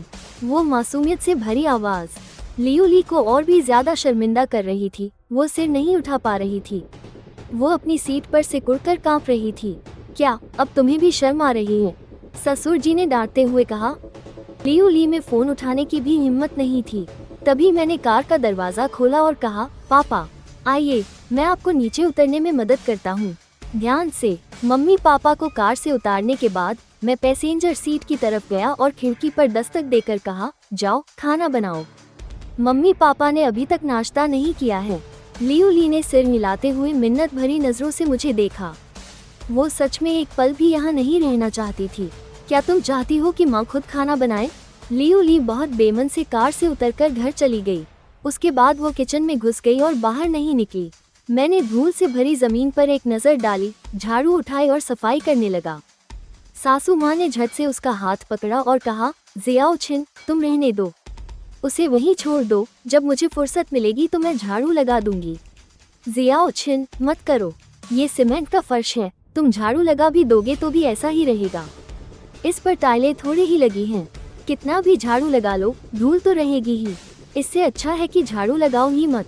ससुर जी ने भी पास से कहा, ऐसे कैसे चलेगा, मैं बस यूं ही थोड़ा झाड़ू लगा देता हूँ। इतना कहकर मैंने उन दोनों की परवाह किए बिना सीधे झाड़ू लगाना शुरू कर दिया। हालांकि मैंने कहा था कि मैं बस यूं ही झाड़ू लगा रहा हूँ, लेकिन मैंने बहुत सफाई से झाड़ू लगाई। जब मैं झाड़ू लगा रहा था तब तक मेरे सास ससुर के घर आने की खबर पूरे गांव में फैल चुकी थी। जो ज्यादा करीबी रिश्तेदार थे वे सब हाल चाल पूछने आ गए। उनमें से कुछ तो खास तौर पर तमाशा देखने आए थे। लोगों की एक बड़ी भीड़ मेज के चारों ओर बैठकर चाय पी रही थी और बातें कर रही थी। जाहिर है वे उन नाजुक मुद्दों पर खुलकर बात नहीं कर रहे थे। बस मेरी तरफ देखने का उनका अंदाज थोड़ा बहुत अजीब था। लेकिन उनकी बड़ी बुआ ने सबसे पहले बात छेड़ी। अरे मैं कहती हूँ, तुम्हारा क्या सोचना है? बुआ जी, आप मत पूछिए, मेरी थोड़ी इज्जत तो रख लीजिए। बच्चों का एक झुंड एक रोते हुए बच्चे के पीछे पीछे अंदर भागा आया। वो रोने वाला बच्चा वही था जिसने अभी अभी मुझसे सवाल पूछा था। वो रोते हुए शिकायत कर रही थी, मम्मी, लियू ली दीदी ने मुझे मारा। बुआ जी ने उसके गाल पर पड़े लाल निशान को दुलारते हुए कहा, जियाओ बाऊ, तुमने उसे कैसे छेड़ा? मैंने तो बस उनसे पूछा था कि बेवफाई क्या होती है और उन्होंने मुझे मार दिया। उन्होंने मुझे जोर से एक थप्पड़ मारा। बहुत दर्द हो रहा है। बुआ जी ने सिर उठाकर देखा कि ससुर जी, सासू माँ और मेरा, हम सबका चेहरा उतर गया था। उन्होंने झट से माफी मांगी। बच्चे तो नादान होते हैं, बच्चों की बातों का बुरा नहीं मानते। आप लोग बुरा मत मानिएगा। मैंने चाय का कप पकड़ा हुआ था और एक शब्द भी नहीं कहा, पर ससुर जी ने मेज पर हल्के से हाथ मारा। एक काम करो, आज तुम सब घर जाओ। मेरी तबीयत भी अभी ठीक हुई है। कुछ दिनों बाद मैं खुद आप लोगों से मिलने आऊँगा। ससुर जी ने सबको जाने के लिए कह दिया था। सच कहूँ तो यही सही समय था। एक बार यही बात शुरू हो जाती तो इतने सारे लोगों के बीच तो तुम्हें मैं हो जाती, जो कि बहुत बुरा होता। उस वक्त पता नहीं कैसे कैसे बुरे शब्द सुनने को मिलते। दूसरे लोग भी एक एक करके उठ खड़े हुए और कहने लगे, तो फिर हम चलते हैं, फिर किसी दिन तुमसे मिलने आएंगे। लियू ली सबके जाने के बाद ही खाना लेकर बाहर आई। असल में उसने ये सब बहुत पहले ही बना लिया था, बस बाहर ज्यादा लोग थे इसलिए वो छिपकर बैठी थी और बाहर नहीं आई। ससुर जी ने लियू ली की तरफ देखा और उनका चेहरा फौरन काला पड़ गया। उन्होंने मेज पर हाथ पटकते हुए जोर से डांटा, तेरे नखरे तो देखो। इतना बेशर्मी वाला काम करने के बाद तेरी हिम्मत कैसे हुई किसी पर हाथ उठाने की? जियाओ बाओ तो अभी बच्चा है, तूने उसे इस तरह मारा। अगर उसे कुछ हो जाता तो तेरे बड़े फूफा जी तेरी खाल उधेड़ देते। लियू ली शुतुरमुर्ग की तरह सिर झुकाए खड़ी रही और कुछ बोलने की हिम्मत नहीं कर पाई। मैं पास में खड़ा कुछ देर सुनता रहा और मुझे लगा कि अब बस बहुत हो गया। तब मैंने कहा, पापा शांत हो जाइए, शांत हो जाइए। मैं इसे अभी ले जाता हूँ। ये खाना धीरे धीरे ही खाना होगा। अगर लियू ली को ज्यादा परेशान किया तो वो सब छोड़कर चली जाएगी और ये अच्छा नहीं होगा।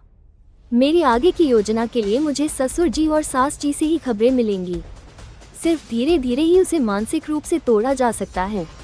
अगर जल्दबाजी की तो इसका उल्टा असर ही होगा। शाओ चिन, जब आ ही गए हो तो खाना खाकर ही जाना। एक बार की ही तो बात है, ससुर जी ने नरमी से कहा। मेरे प्रति उनका रवैया लियू ली के प्रति उनके रवैये से बिल्कुल 180 डिग्री अलग था। इस फर्क से लियू ली को और भी बुरा लगा।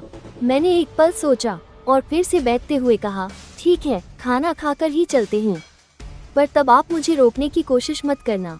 मुझे भी यहाँ रुकने में ज्यादा अच्छा नहीं लग रहा है। मैंने लियू ली को इशारा किया, उसे जल्दी निकलने का इशारा किया। लियू ली ने शुक्रगुजार नजरों से मेरी तरफ देखा। वो जल्दी से किचन में कटोरी और चॉपस्टिक लेने भागी। उसके बाद तो वो डाइनिंग टेबल पर आई ही नहीं। डाइनिंग टेबल पर ससुर जी शराब पीना चाहते थे। मेरे कितना भी मना करने पर वो नहीं माने। आखिर में मुझे उन्हें एक छोटा घूंट पीने की इजाजत देनी पड़ी। खाना खत्म होने के बाद मैं उठा और विदा ली। माँ, मैं लियू ली को लेकर चलता हूँ। आप लोगों को कोई भी काम हो तो मुझे कभी भी फोन कर लेना। लियू ली लगभग भागते हुए गाड़ी में बैठ गई। उसे लगा कि अगर वो यहाँ और ज्यादा देर रुकी तो वो पागल हो जाएगी। ससुर जी ने लियू ली की हालत देखी और उनका चेहरा फिर से काला पड़ गया, लेकिन इस बार उन्होंने मेरी खातिर गुस्सा नहीं किया। जाती हुई गाड़ी को देखते हुए ससुर जी ने आह भरी और कहा, वो एक अच्छा लड़का है। वो इतने अच्छे लड़के के लायक ही नहीं है, जानवरों से भी बदतर है वो। और शेन, अब जाने भी दो। जब लियू ली तलाक नहीं लेना चाहती तो उसकी मर्जी। गांव की इन अफवाहों से हम उसे थोड़ा बचा लेंगे। तुम देखना, अगर वो फिर भी नहीं सुधरी और उसने दोबारा ऐसा कुछ करने की हिम्मत की तो मैं उसे जान से मार दूंगा। शाओ चिन की इज्जत बचाने के लिए ससुर जी ने नशे में थूकते हुए कहा, घर चलो। घर जाते हुए रास्ते में गाड़ी चलाते हुए लियू सी ने कुछ चिढ़कर लियू ली की तरफ देखा। रोना बंद करो। लियू ली भी रोना नहीं चाहती थी, लेकिन जैसे ही उसे अपने माँ बाप के घर में मिली अजीब नजरों का ख्याल आया, उसकी सिसकियां रुक नहीं पाईं। हस्बैंड, क्या हम भविष्य में वहाँ नहीं जा सकते? मैं मुस्कुराया। हाँ बिल्कुल, बस हमें तलाक लेना होगा। तुम इस शहर से भाग सकती हो, किसी ऐसी जगह जा सकती हो जहाँ तुम्हें कोई नहीं जानता। तब तुम्हें इन सब का सामना नहीं करना पड़ेगा। तुम फिर भी एक अच्छी जिंदगी जी सकती हो। मैंने ऐसा इसलिए कहा क्योंकि मैं लियू ली को परख रहा था, ये देखने के लिए कि क्या उसमें ऐसा करने का इरादा है। अगर वो ऐसा करना चाहती तो मुझे अपनी योजना बदलनी पड़ती। लियू ली साफ तौर पर कुछ हिचकिचाई, लेकिन जल्द ही उसकी आंखों की चमक चली गई। वो ऐसा नहीं कर सकती थी, उसमें ऐसा करने की हिम्मत नहीं थी। उसे डर था कि अगर वो सब छोड़कर चली गई तो उसके पिता गुस्से से मर जाएंगे। वो इसका अंजाम नहीं झेल सकती थी, और वैसे भी कौन सी बेटी गलती करने के बाद उसका अंजाम अपने माँ बाप पर डाल देती है। लियू ली ऐसा नहीं कर सकती थी। और रही बात तलाक की, तो तलाक के बाद उसे बस छोड़ दिया जाएगा, जबकि मैं तो फिर भी अच्छी जिंदगी जीऊंगा, सिर्फ इस शादी को बचाकर ही। वो धीरे धीरे इन अफवाहों के बीच फिर से सिर उठाकर जी सकती थी। पति, मुझे तलाक मत दो, मैं ये सब सह लूंगी, मुझे एक मौका दो, लियू ली ने गिड़गिड़ाकर कहा। मैंने राहत की सांस ली। लगता है अभी उसका इरादा इतना पक्का नहीं है। जब तक वो ये शहर छोड़कर नहीं जाती, मेरे पास उसे तड़पाने के बहुत तरीके हैं। मेरे जवाब न देने की वजह से कार में खामोशी छा गई। बस उसकी सिसकियों की आवाज़ आ रही थी। मुझे यह आवाज़ पसंद है। मुझे उसे रोते हुए देखना पसंद है। वो जितना ज़्यादा रोती है, मैं उतना ही खुश होता हूँ। मोहल्ले में वापस आकर मैंने अभी कार पार्क ही की थी कि उतरते ही मैंने किसी को उसे बुलाते हुए सुना। शाओ चिन, इधर आओ, मुझे तुमसे कुछ काम है। आंटी वान, आपको क्या काम है? मैं धीरे धीरे चल कर गया। शाओ चिन, तुम तलाक कब ले रहे हो? जब लोगे तो आंटी तुम्हें एक गर्लफ्रेंड से मिलवाएगी। तुम चिंता मत करो, मैं तुम्हें जिस लड़की से मिलवाऊंगी वो यकीनन बहुत अच्छे चाल चलन वाली होगी। कुछ लोगों से तो पता नहीं कितने गुना बेहतर होगी, आंटी वांग ने जोर से कहा। मैंने ऐसा दिखाया जैसे जवाब देना मुश्किल हो, पर मेरी नज़र कोने से लियू ली की तरफ थी। मैं लियू ली की प्रतिक्रिया का अच्छे से मज़ा लेना चाहता था। लियू ली ज़्यादा दूर नहीं खड़ी थी, इसलिए आंटी वांग की बातें उसने भी साफ साफ सुन ली थी। वो बहुत गुस्से में थी। वो होंठ चबा रही थी। गुस्से में तो थी, पर कुछ कहने की हिम्मत नहीं थी। मैं ही अब उसका आखिरी सहारा हूँ। वो भला मुझे किसी और को कैसे छीनने दे सकती है? साथ ही उसके दिल में एक डर भी बैठ गया। मैं बहुत काबिल हूँ, इसमें कोई शक नहीं है। वो अब इतने काबिल आदमी को अपने पास रोक कर नहीं रख सकती, इसलिए वो घबरा गई। उसे अब कुछ करना ही होगा।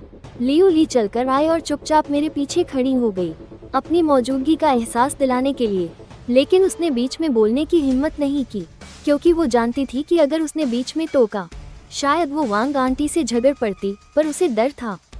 उसे डर था कि मेरे दिल में उसकी जगह और कम हो जाएगी, जो पहले से ही ज्यादा नहीं थी। अगर एक झगड़े की वजह से वो जगह पूरी तरह खत्म हो गई तो वो रो रो कर मर जाएगी।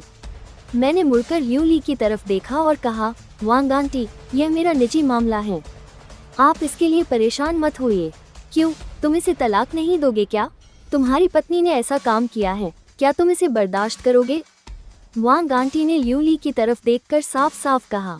लियू ली ने अपने होठों को इतना काटा कि खून निकल आया, लेकिन वो एक शब्द भी कहने की हिम्मत नहीं कर सकी। मेरा चेहरा तमतमा गया। वांग आंटी, अगर कोई बात नहीं है तो मैं चलता हूँ। मैं जैसे ही मुड़ा, वांग आंटी ने फौरन मेरा हाथ पकड़ लिया और कहा, शाओ चिन, तुम जरूर उस रात वहाँ थे नहीं, इसलिए तुम्हें उस मंजर का अंदाजा नहीं है। मैं थी तो जब पुलिस तुम्हारे घर गई थी, मैं दरवाजे पर ही खड़ी थी। मैंने उस वक्त सब कुछ रिकॉर्ड कर लिया था।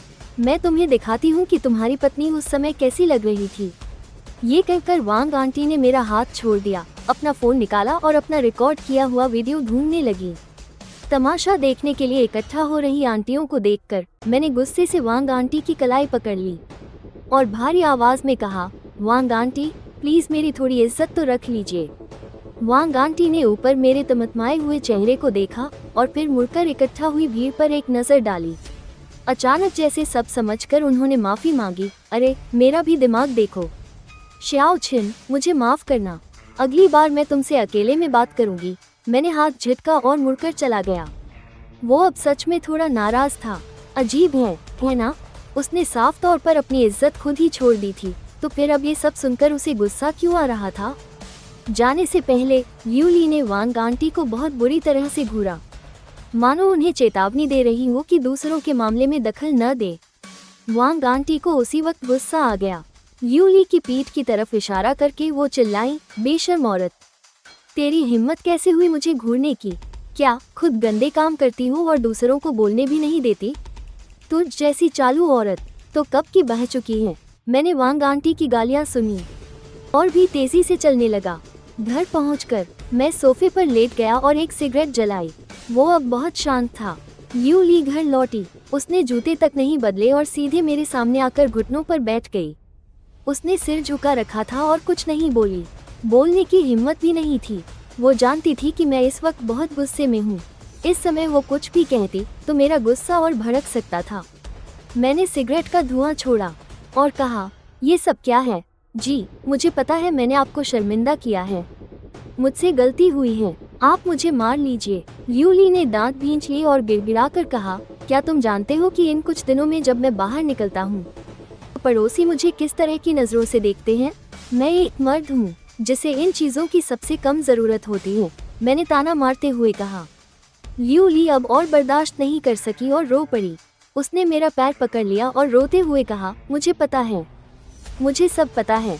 जी, मैं आपसे विनती करती हूँ, मुझे एक और मौका दे दीजिए। मैं इस गलती को ज़रूर सुधारूंगी। मैं ठंडी नज़रों से लियू ली को देखता रहा। मैंने कुछ नहीं कहा, बस उठा और सीधा कमरे में चला गया। दरवाजे से टिककर मैं लियू ली के रोने की आवाज़ सुन रहा था। मैं बहुत बेरहमी से मुस्कुराया। दोपहर में जब मैं कमरे से बाहर निकला तो मैंने देखा कि लियू ली अब भी वहीं घुटनों पर बैठी है। उसकी आंखों में एक हल्की सी मजाक की झलक थी। पहले ये दुखड़ा रोने वाली चाल बहुत काम आती थी। पहले मैं इस झांसे में आ जाता था, लेकिन अब सिर्फ हंस ही सकता हूँ। लियू ली अपनी सूजी हुई लाल आंखों से मुझे देख रही थी, थोड़ी उम्मीद के साथ। वो उम्मीद कर रही थी कि मैं कोई परवाह दिखाऊंगा। मैं लियू ली के पास गया और उसे नीचे देखते हुए कहा, जाओ खाना बनाओ, मुझे भूख लगी है। इतना कहकर मैं सीधे सोफे पर बैठ गया। मैंने लियू ली को उठाने में मदद नहीं की, ज्यादा बात तक नहीं की। लियू ली की आंखों में निराशा की एक झलक दिखाई दी, लेकिन उसे गुस्सा नहीं आया। गुस्सा तो कुछ देर के लिए होता है। उसे यकीन था कि आखिर में मैं उसे माफ कर ही दूंगा। लियू ली ने उठने की कोशिश की, लेकिन ज्यादा देर तक घुटनों के बल बैठने की वजह से उसके घुटनों में तेज दर्द हो रहा था। वो गिर पड़ी और सीधे मेरे ऊपर गिरी। लियू ली माफी मांगते हुए उठने की कोशिश करने लगी, लेकिन उसके घुटनों में बहुत ज्यादा दर्द था। वो उठ नहीं पा रही थी। मैंने लियू ली को सोफे पर धकेल दिया। उसे डांटा नहीं और न ही कोई जल्दी मचाई, बस रिमोट उठाकर टीवी चालू कर दिया। लियू ली होंठ चबा रही थी, थोड़ी निराश थी। उसे एक तरह की बेरुखी महसूस हुई। कुछ मिनट बाद मैं कमरे में गया, मरहम निकाला और लियू ली को देते हुए कहा, खुद लगा लो, जब ठीक हो जाए तो खाना बना देना। लियू ली की आंखों में खुशी झलक रही थी। वो दवा हाथ में लिए मुझे देख रही थी। उसे फिर से उम्मीद महसूस होने लगी थी। मैं मन ही मन हंसा। जल्दी मत करो, यही थोड़ी सी उम्मीद तुम्हारी हिम्मत बनाए रखने की वजह बनेगी। लियू ली ने अपने पास बैठे मुझ पर एक नज़र डाली। उसने धीरे से अपनी पैंट नीचे की। वो मरहम लगा रही थी और साथ ही कनखियों से मुझे देख भी रही थी। वो देख रही थी कि उसकी टांगें देखकर मेरी कोई प्रतिक्रिया होती है या नहीं, क्योंकि उसे हमेशा से अपनी टांगों पर बहुत भरोसा था। और इस वक्त बस एक बार साथ सो लेने से मेरे मन का ज्यादातर गुस्सा शांत हो सकता था। लियू ली क्या सोच रही थी ये मैं अच्छे से जानता था। वो अब भी मुझे अपने साथ सुलाने के लिए लुभाना चाहती थी। क्या ये मुमकिन है? मुझे तो अब लियू ली का शरीर देखकर भी घिन आती है। मैं उठकर बेडरूम की तरफ गया, एक ढीली पैंट निकाली और लियू ली के ऊपर फेंक दी। मैंने बिना कोई भाव दिखाए कहा, जब लगा लो तो इसे पहनकर खाना बनाओ। लियू ली की आंखों में पल भर के लिए निराशा छाई। वो जानती थी कि यह इतना आसान नहीं होगा। आखिर अभी कुछ ही दिन तो हुए हैं। कुछ दिन पहले जो हुआ उसे कोई इतनी जल्दी नहीं भूल सकता। लेकिन लियू ली ने एक तरीका सोच लिया था। जब लियू ली खाना बनाने गई, उस बीच मैंने अपना फोन उठाया और नई नौकरी ढूंढने लगा। मैं पूरी जिंदगी लियू ली पर पैसे बर्बाद नहीं कर सकता। मुझे भी जरूरत है। मैंने कई नौकरियां देखी, लेकिन मुझे कोई भी पसंद नहीं आई। वे मेरी पिछली नौकरी से भी बेकार थी, लेकिन मैं वापस पुरानी जगह तो जा नहीं सकता था। इसलिए चाहे अच्छी हो या बुरी, कोई एक तो चुननी ही पड़ेगी। खाना खाने के बाद मैं घर से बाहर निकल गया। घर के पास वाले एक पार्क में आकर मैं एक बेंच पर बैठ गया। मैं आसमान में चमकते चांद को देखते हुए थोड़ा खुसा गया था। असल में मैं अब तक ये समझ नहीं पाया था कि मेरी जिंदगी इतने कम समय में इतनी ज्यादा कैसे बदल गई। लियू ली मेरे दिल का दर्द है। तुम्हें ऐसा करने की क्या जरूरत थी? तुम अच्छी तरह जानती थी कि तुम कैसी इंसान हो, फिर भी मेरी जिंदगी बर्बाद करने चली आई। मेरी जिंदगी पहले से बेहतर हो सकती थी, लेकिन अब तुम्हारी वजह से मैं एक गहरी खाई में गिर गया हूँ। तुम मरने के लायक हो। मेरे मुंह से एक धीमी लेकिन नफरत भरी आवाज निकली। मैं बचपन से लेकर आज तक कभी किसी से इतनी नफरत नहीं की जितनी आज कर रहा हूँ। यहाँ तक कि जिन माँ बाप ने उसे छोड़ दिया था उनसे भी उसने इतनी नफरत नहीं की थी। मैंने एक सिगरेट निकालकर जलाई। धुंधली रात में सिगरेट का जलता हुआ सिरा ही साफ नजर आ रहा था। तभी फोन की घंटी ने रात की खामोशी को तोड़ा। हेलो। फोन के दूसरी तरफ से आवाज थोड़ी हिचकिचाई हुई थी और फिर थोड़ी सावधानी से कहा, फैंग भाई, मैंने आज एक वीडियो देखा, मेरे बारे में है। मैंने उसकी बात पूरी होने से पहले ही उसे टोक दिया। चेन, तुझे मेरी जांच लेने की जरूरत नहीं है। उस वीडियो में जिस शरीफ आदमी की बात हो रही है वो मैं ही हूँ। चेन हाय, मेरा बचपन का जिगरी यार, हम दोनों लगभग एक साथ ही पले बड़े हैं। अरे नहीं हो सकता। चेन हाय को अब भी यकीन नहीं हो रहा था। यकीन नहीं हो रहा कि वो शरीफ आदमी मैं हूँ। क्यों, इस पर यकीन करना मुश्किल हो रहा है ना? सच कहूँ तो मैं भी चाहता हूँ कि ये झूठ हो, लेकिन बदकिस्मती से ये सच है। मेरे सिर पर तो उसने सींग उगा दिए हैं। फोन की दूसरी तरफ कुछ देर तक खामोशी छाई रही, फिर आवाज आई, फैंग भाई, तुम क्या सोच रहे हो? तलाक दोगे? मैं तलाक नहीं दे सकता। चेन हाय, तू जानता है ना मैं कैसा इंसान हूँ। बचपन से आज तक मैंने कभी कोई बेइज्जती सही है। चेन हाय ने जल्दी से समझाते हुए कहा। फैंग भाई, शांत हो जाओ, कोई बेवकूफ़ी मत करना। ऐसी औरत के लिए अपनी बाकी की जिंदगी दांव पर लगाना ठीक नहीं है। चिंता मत कर, अगर मुझे हाथ उठाना होता तो इस वक्त मेरा फोन नहीं लगता। ये कानून का राज है, हम ताकत से मसले हल नहीं कर सकते। ये कहने के बाद मैं एक पल के लिए हिचकिचाया और फिर आगे कहा, चेन हाय, मैंने सुना है तुम शहर की एक फैक्ट्री में हो। कैसा चल रहा है? काम ठीक है ना? अरे मैं आपकी बराबरी कहाँ कर सकता हूँ फैंग भाई।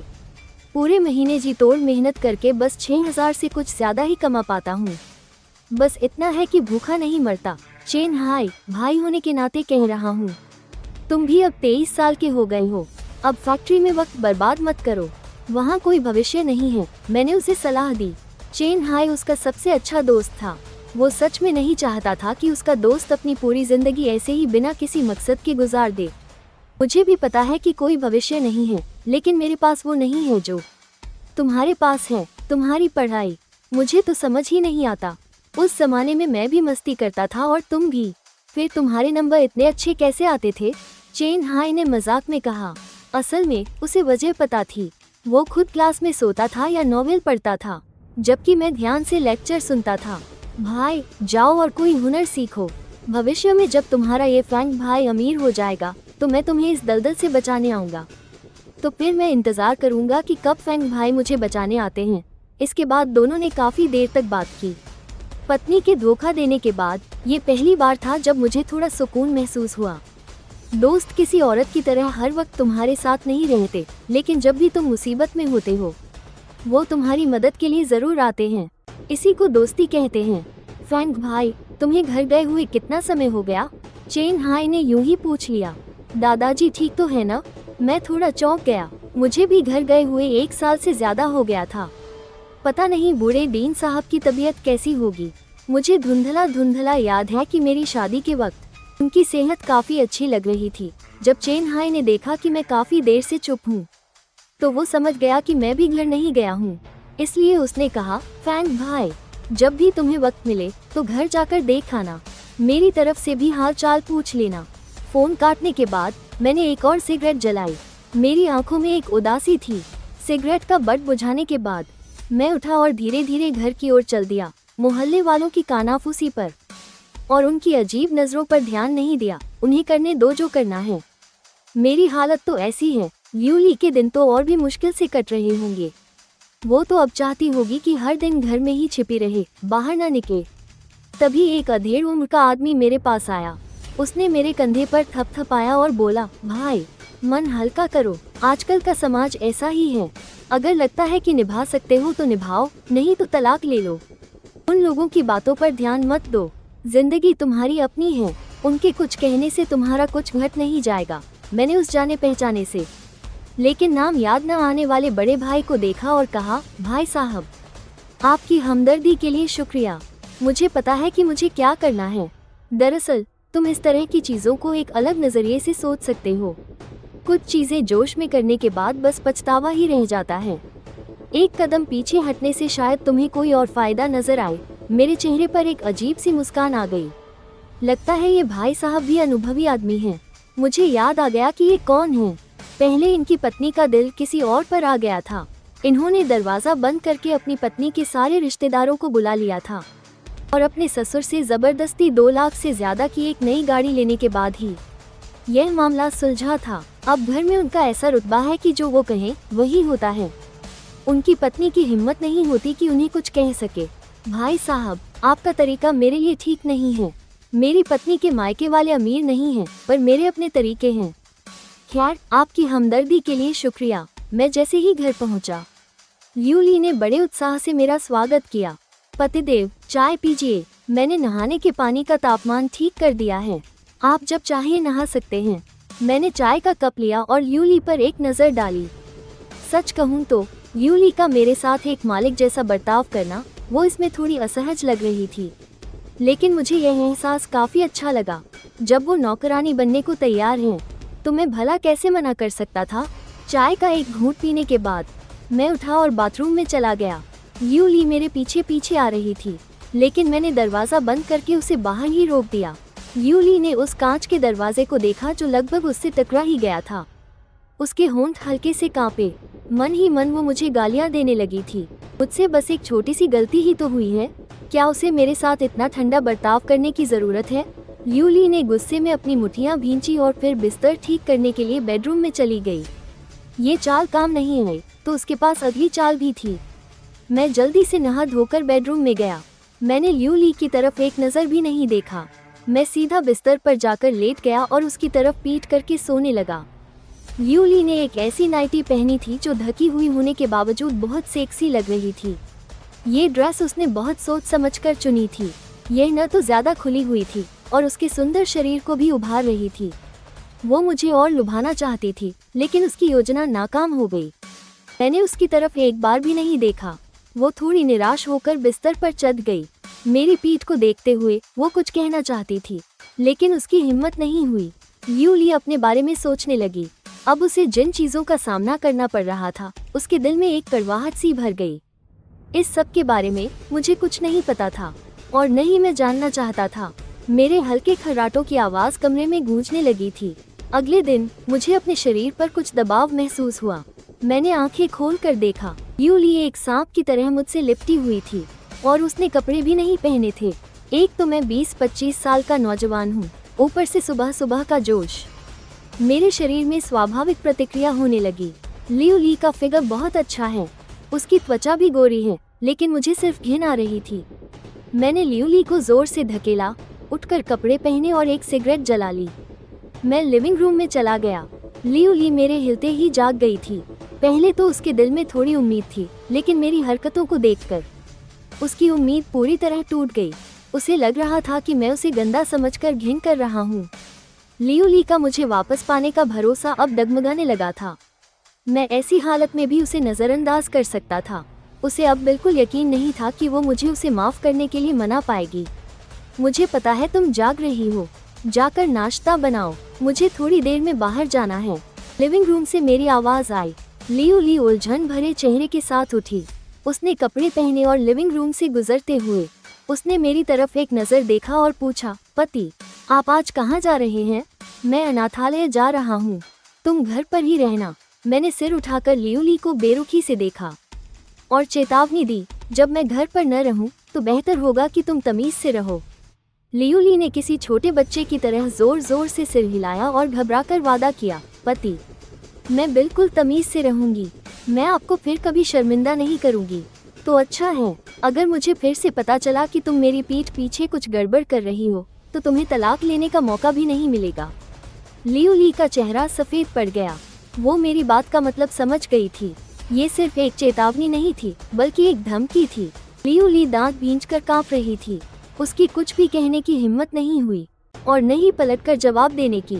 मेरी नज़रों के नीचे लियू ली एक डरी हुई बिल्ली की तरह दबे पांव किचन में चली गई। वो थोड़ी डर गई थी।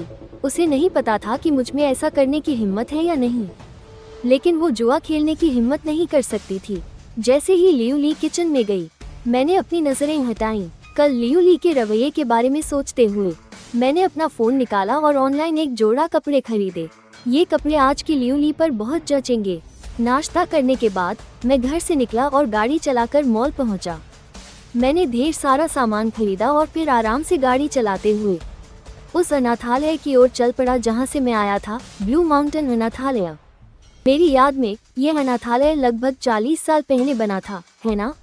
ये शुरू में लकड़ी के घर से बदलकर ईंटों का घर बना और अब एक सीमेंट का घर बन गया है। कहा जा सकता है कि यह बेहतर से बेहतर होता गया है।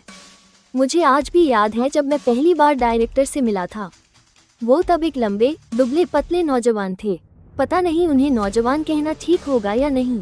खैर, उस वक्त डायरेक्टर काफी जवान दिखते थे। पलक झपकते ही 20 साल से ज्यादा गुजर गए। मुझे याद है जब मैं पिछली बार डायरेक्टर से मिला था तो उनके कुछ बाल सफेद हो गए थे। हालांकि उनकी आंखों के कोनों में झुर्रियां भरी थी, लेकिन उनकी मुस्कान आज भी अपनापन महसूस कराती थी। कुछ साल हो गए उनसे मिले हुए। पता नहीं बूढ़े डायरेक्टर अब कैसे होंगे। पता नहीं वो मुझे एहसान फरामोश कहकर डांटेंगे या नहीं। आखिरकार मैं सच में बहुत समय से वापस नहीं गया हूँ। करीब 3 घंटे गाड़ी चलाने के बाद मैं शहर के बाहरी इलाके में मौजूद ब्लू माउंटेन अनाथालय पहुंचा। गाड़ी से उतरकर मैं सामान उठाकर एक अजीब सी बेचैनी के साथ अंदर चला गया। कुछ बड़े बच्चों ने मुझे तुरंत पहचान लिया और चिल्लाए, भैया वापस आ गए। डायरेक्टर दादाजी, मेरे भैया वापस आ गए। मैंने अपने चारों ओर मौजूद बच्चों को देखा। बीच में कुछ नए अनजान चेहरे भी थे जिन्हें देखकर मैं थोड़ा भावुक हो गया। कोई बच्चा अनाथ कैसे हो जाता है? मैं कुछ छोटे तोहफे लाया था जो मैंने बड़े बच्चों को देकर उन्हें बांटने के लिए कह दिया और मैं खुद बाकी सामान उठाकर डायरेक्टर के ऑफिस की तरफ चल दिया। नीचे पहुंचते ही मैंने देखा कि डायरेक्टर साहब मेरा स्वागत करने के लिए आ रहे हैं। मैं जल्दी से आगे बढ़ा और मुस्कुराते हुए कहा, डायरेक्टर साहब, आप ये क्या कर रहे हैं? आपको मेरा स्वागत करने की कोई ज़रूरत नहीं है। डायरेक्टर साहब ने नाराज होने का नाटक करते हुए कहा, अरे बदमाश लड़के, तुम्हें वापस आने की याद भी है? मुझे तो लगा था कि तुम बड़े आदमी बन गए हो और इस अनाथालय को भूल गए हो। मैंने जल्दी से माफ़ी मांगते हुए कहा, डायरेक्टर साहब, यह मेरी गलती है, मेरी गलती है। इन कुछ सालों में मैं पैसे के लिए भाग दौड़ में लगा रहा। आपसे मिलने न आना मेरी लापरवाही थी। डायरेक्टर साहब ने सिर उठाकर इधर उधर देखा और फिर भौहें सिकोड़कर बोले, तुम अकेले ही वापस आए हो? घर वापस आते हुए अपनी पत्नी को भी साथ नहीं लाए? यह अनाथालय की परंपरा है। जो बच्चे शादी कर चुके हैं उन्हें हर बार वापस आने पर अपने जीवन साथी को साथ लाना होता है। डायरेक्टर साहब याद के लिए एक तस्वीर लेते हैं। मैंने शर्मिंदगी से अपना सिर खुजलाया। मैं अपनी परेशानियों के बारे में डायरेक्टर साहब को नहीं बताना चाहता था, इसलिए मैंने बस ये समझा दिया, लियूली के घर पर कुछ काम आ गया था, इसलिए वो मदद के लिए घर गई है। डायरेक्टर साहब की पैनी नज़रें मुझ पर पड़ी। उन्हें महसूस हुआ कि यह बच्चा पहले जैसा खुशमिजाज नहीं रहा। उसके ऊपर जैसे किसी काली धुंध का साया मंडरा रहा हो। शियाओचिन, जब से यह अनाथालय बना है तुम सबसे होनहार बच्चे रहे हो। मैं नहीं चाहता कि तुम किसी गलत रास्ते पर चलो, तुम समझे? डायरेक्टर साहब के इस तरह देखने से मैं थोड़ा असहज हो गया, लेकिन उनकी इस चिंता भरी नज़रों से मेरे दिल को सुकून भी मिला। पर कुछ बातें ऐसी होती हैं जो किसी को बताई नहीं जा सकती, इसलिए मैंने बैग से एक अच्छी सिगरेट का पैकेट निकाला और डायरेक्टर साहब को दे दिया। बात बदलते हुए मैंने कहा, डायरेक्टर साहब, मैं आपके लिए एक अच्छी सिगरेट लाया हूँ और आपके लिए एक नया सूट भी खरीदा है। मुझे आपका सही साइज नहीं पता था, इसलिए अंदाजे से ही खरीद लिया। चलिए इसे पहनकर देखते हैं कि यह आपको फिट आता है या नहीं। ये कहते हुए मैं डायरेक्टर साहब को खींचकर वापस ऑफिस में ले गया। डायरेक्टर साहब ने मेरे दिए हुए कपड़े पहने। हालांकि उन्होंने कुछ कहा नहीं, पर उनके चेहरे की मुस्कान से पता चल रहा था कि वो बहुत खुश हैं। शियाओचिन, अगली बार इतना खर्च मत करना। पैसे कमाना आसान नहीं होता। अरे पैसा तो खर्च करने के लिए ही तो होता है ना? पुराना जाएगा तभी तो नया आएगा। मैंने बेपरवाही से हाथ हिलाते हुए कहा। डायरेक्टर साहब ने बात बदलते हुए कहा, मैंने सुना है कि चेन हाई ने शंघाई में कोई मुसीबत खड़ी कर दी है। मुसीबत? मैंने हैरानी से डायरेक्टर साहब की ओर देखा। मैंने तो उसके बारे में ऐसा कुछ नहीं सुना। हालांकि वो कई सालों से यहाँ नहीं आया है, लेकिन मैं उस पर हमेशा नज़र रखता हूँ। तुम सब में से वो लड़का सबसे ज़्यादा शरारती है। कुछ समय पहले मुझे खबर मिली कि उस लड़के ने किसी को पीट दिया है। कुछ दिनों के लिए हवालात में भी रहा। लगता है हर जाने के तौर पर लाखों रुपये देने पड़े। मुझे लगता है कि उसने इन कुछ सालों में जो भी पैसा बचाया था वो सब हर जाने में चला गया। वो लड़का भी ना हर बात पर इतना गुस्सा हो जाता है, जरा भी सब्र करना नहीं जानता। डायरेक्टर साहब ने बड़े अफसोस के साथ कहा। मैं थोड़ा हैरान रह गया, मुझे इस बारे में सच में कुछ नहीं पता था। लगता है वापस जाकर उसे फोन करके पूछना पड़ेगा। चेन हाई ने मुझसे यह बात छिपाई, ये तो दोस्ती निभाने वाली बात नहीं हुई। डायरेक्टर साहब आप चिंता मत कीजिए, जब उसने मुझे मदद के लिए फ़ोन नहीं किया तो इसका मतलब है कि कोई बड़ी बात नहीं होगी, मैंने उन्हें तसल्ली देते हुए कहा। मैं भी उम्मीद करता हूँ कि वो ठीक हो, आखिर वो भी मेरे सामने ही बड़ा हुआ है। डीन ने एक लंबी आह भरी, उनकी आवाज़ में एक न मिटने वाली चिंता थी। उसके बाद मैं थोड़ी देर डीन के साथ रहा और फिर बाहर जाकर छोटे भाई बहनों के साथ खेला। दोपहर का खाना खाने के कुछ देर बाद वो डीन को अलविदा कहने चला गया। डीन ने मेरी तरफ देखा, कुछ सोचा और फिर मुझे अपने ऑफिस के अंदर ले गए। श्याओ छिन, तुम अब बड़े हो गए हो, कुछ चीजें तुम्हें देने का वक्त आ गया है। मैं थोड़ा उलझन में था और साथ ही मन में कुछ अंदाजे भी लगा रहा था, लेकिन मैंने कुछ नहीं कहा। मैं डीन के आगे बोलने का इंतजार कर रहा था। तभी मैंने देखा कि डीन ने बुकशेल्फ से एक बिल्कुल नया दिखने वाला बक्सा निकाला। उन्होंने उसमें से एक चिट्ठी निकालकर मुझे दी और कहा, ये तब मिली थी जब तुम मुझे मिले थे, ये तुम्हारी जेब में मिली थी, इसे पढ़ लो। मैंने चिट्ठी लेकर खोली। नमस्ते अजनबी, मैं इस बच्चे की माँ हूँ। कुछ मजबूरियों के कारण मुझे अपने बेटे को छोड़ना पड़ रहा है। मेरा दिल बहुत भारी है। उम्मीद करती हूँ कि आप इस बच्चे का अच्छे से ख्याल रखेंगे। अगर भविष्य में मैं इस बच्चे को फिर से ढूंढ पाई तो मैं आपको बहुत बड़ा इनाम दूंगी। मेरे चेहरे पर कोई खास भाव नहीं बदले। चिट्ठी खोलते समय ही मुझे इसका अंदाजा हो गया था।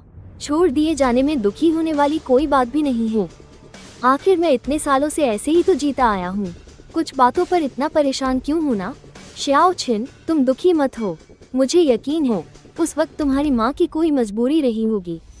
आखिर कोई भी माँ अपने बच्चे को छोड़ना नहीं चाहती, डीन ने मुझे दिलासा देते हुए कहा। मैंने एक लंबी सांस छोड़ी, हाथ में रखी चिट्ठी को संभाल कर रखा और कहा, डीन मैं दुखी नहीं हूँ, मेरे लिए तो माँ बाप का कोई मतलब ही नहीं है। डीन एक पल के लिए चौंक गए, लेकिन फिर उन्हें सब समझ आ गया। जब मैं उन्हें मिला था तब मेरी उम्र ही क्या थी, मुझे अपने माँ बाप की कोई याद हो ही नहीं सकती। डीन ने वो बक्सा मेरी ओर खिसकाते हुए कहा, इसमें कुछ और चीजें हैं, इन्हें भी साथ ले जाओ, ये सब उस वक्त तुम्हारे पास ही थी। मैंने बक्सा लिया और अलविदा कहने के लिए खड़ा हो गया। डीन अब मैं चलता हूँ, कुछ समय बाद आपसे फिर मिलने आऊँगा। अगर तुम व्यस्त रहो तो खास तौर पर यहाँ आने की ज़रूरत नहीं है, बस इस जगह को अपने दिल में याद रखना, यही काफ़ी है। डीन ने हाथ हिलाते हुए कहा। डीन के सफ़ेद बाल देखकर मेरा दिल भर आया। डीन बूढ़े हो गए थे। वक्त भी क्या भयानक चीज़ है, ये चुपचाप इंसान की जवानी को मिटा देता है। मैंने मन ही मन फैसला किया कि मैं उनसे अक्सर मिलने आया करूँगा। डर था कि जब डीन नहीं रहेंगे तो मैं उनका चेहरा याद नहीं रख पाऊंगा। हाँ, याद आया, डीन का सरनेम झांग है शायद। मैंने तो हमेशा उन्हें डीन ही कहा है, मुझे उनका नाम ठीक से याद भी नहीं है। अब सोचकर बहुत शर्म आ रही है, लेकिन मैं उनसे मुंह पर नहीं पूछूंगा। मैंने सोचा है कि बाद में इंटरनेट पर इस अनाथालय के बारे में जानकारी ढूंढूंगा, वहाँ पर डीन का नाम मिल जाएगा। डीन को अलविदा कहकर मैं ऑफिस से बाहर निकल आया। जब मैं खेल के मैदान के पास से गुजर रहा था तो किसी ने मुझे पुकारा, भैया क्या आप वापस जा रहे हो? मैं मुड़ा और हल्का सा मुस्कुरा कर बोला, वांग डोंग क्या बात है, क्या तुम मेरे साथ चलना चाहते हो? बिल्कुल चाहता हूँ। जैसे ही उसने ये कहा वांग डोंग की आंखें उदास हो गईं। लेकिन मैं तो अभी पढ़ रहा हूँ, जब मेरी पढ़ाई पूरी हो जाएगी तब मैं आपको ढूंढने आऊँगा, मन लगाकर पढ़ाई करूँगा, उस चेन हाई लड़के की तरह मत बनना। मैंने मुस्कुराते हुए उसके कंधे पर थपथपा कर कहा। कार में वापस आकर मैंने हाथ में पकड़ा डिब्बा यूं ही सामने वाली पैसेंजर सीट पर फेंक दिया और फोन निकालकर जल्दी से ब्लू माउंटेन अनाथालय सर्च किया। जैसा सोचा था उस पर डायरेक्टर की जानकारी थी। डायरेक्टर का असली नाम झांग योंग शेंग था। मैंने ये नाम अपने जहन में बिठा लिया। ये वो इंसान है जिसका वो सबसे ज्यादा शुक्रगुजार है। ये नाम वो जिंदगी भर याद रखेगा। चाही गई जानकारी मिलने के बाद मैंने फोन रख दिया और डिब्बे की तरफ हाथ बढ़ाया, लेकिन आधा बढ़ाते ही मैं अचानक रुक गया। मैं खुद पर ही कड़वाहट से हंसा। अब इसका कोई मतलब नहीं। हाथ वापस खींचकर मैंने दोबारा फोन उठा लिया और अपने जिगरी दोस्त चेन हाई को फोन लगाने लगा। जल्द ही फोन लग गया। चेन हाई की बेफिक्र आवाज आई, फैंग भाई क्या बात है? मुझे तेज हवा की आवाज सुनाई दी और मैंने भौहें सिकोड़कर कहा, तुम भी न बाइक चलाते हुए भी फोन उठाते हो, मरने से डर नहीं लगता क्या? जाकर कहीं रुको। 1 मिनट इंतजार करने के बाद मुझे चेन हाई की आवाज सुनाई दी। ठीक है फैंग भाई बोलो, मेरे अभी कई इंटरव्यू बाकी हैं। मैंने सीधे पूछा, सुना है तुम किसी को पीटने के चक्कर में कुछ दिन हवालात में थे और लाखों का हर्जाना भी देना पड़ा, क्या ये सच है? अरे ये सब तुम्हें कहाँ से पता चला? झूठ है, ऐसा कुछ नहीं हुआ। चेन हाई ने मना कर दिया। ओह, तो तुम कह रही हो कि डायरेक्टर मुझसे झूठ बोल रहे थे? डायरेक्टर को कैसे पता चला? चेन हाई ने बेचैनी से पूछा। और कह रही हो कि यह झूठ है? चेन हाई, मुझे लगता है कि तुम मुझे अपना भाई मानते ही नहीं। आइंदा से मुझे फैंग भाई मत बुलाना, मेरा तुम जैसा कोई भाई नहीं है। इतनी बड़ी बात हो गई और तुमने मुझे बताया तक नहीं। मैंने उसे खूब खरी खोटी सुनाई। ये शर्मिंदगी की बात है ना, इसीलिए मैंने तुम्हें नहीं बताया। चेन हाई ने दबी आवाज में पूछा, तुमने किसको मारा? जिस फैक्ट्री में मैं पहले काम करता था, वहाँ के सुपरवाइजर को। क्यों, क्या उसने तुम्हें तंग किया? फैंग भाई, ये बताने में भी शर्म आती है। आप मत पूछिए, एक औरत की वजह से। चेन हाई ने कुछ नहीं कहा। यह एक तरह से मान लेना था। मैंने गुस्से में कहा, वाकई यह बहुत शर्म की बात है। तुम भूल गए मैंने तुम्हें क्या सिखाया था?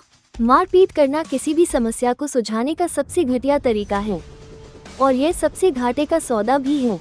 तुमने मेरी एक भी बात नहीं सुनी, लेकिन वो मेरे सामने मेरी गर्लफ्रेंड को मुझसे छीन रहा था।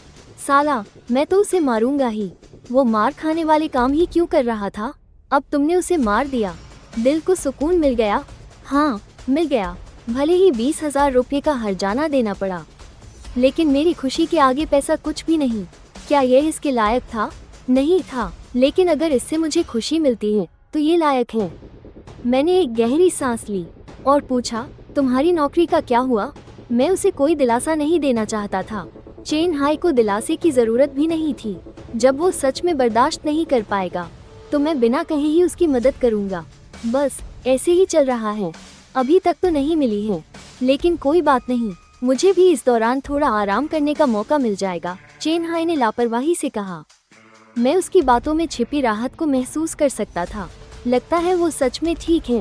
कुछ सोचकर मैंने कहा, चेन हाई, जब तक तुम्हें नौकरी नहीं मिल जाती, क्या तुम वापस आकर मेरे साथ काम करना चाहोगे?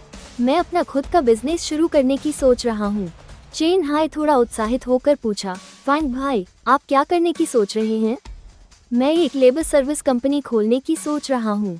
इतने सालों में मैंने काफ़ी अच्छे कॉन्टेक्ट्स बनाए हैं। इस काम में भूखे नहीं मरेंगे। ठीक है, तो मैं अभी घर जाकर अपना सामान पैक करता हूँ। आज रात को ही मैं फ्लाइट से वापस आ जाऊँगा। फ़ोन काटने के बाद मैंने एक सिगरेट जलाई। निकोटीन के असर से उसका दिमाग तेज़ी से चलने लगा। अब उसे सिर्फ लियो ली से बदला ही नहीं लेना था, बल्कि बदला लेते लेते पैसे भी कमाने थे। सिर्फ इसी तरह वो भविष्य में एक बेहतर जिंदगी जी सकता था। मैं गाड़ी चलाकर घर नहीं गया, बल्कि एक बार में चला गया। अब वो एक ऐसा आदमी था जिसे उसकी पत्नी ने धोखा दिया था। दिल में बेचैनी थी, तो उसे बाहर निकालने के लिए कोई जगह तो चाहिए ही थी। कम से कम ऐसा दिखावा तो करना ही था।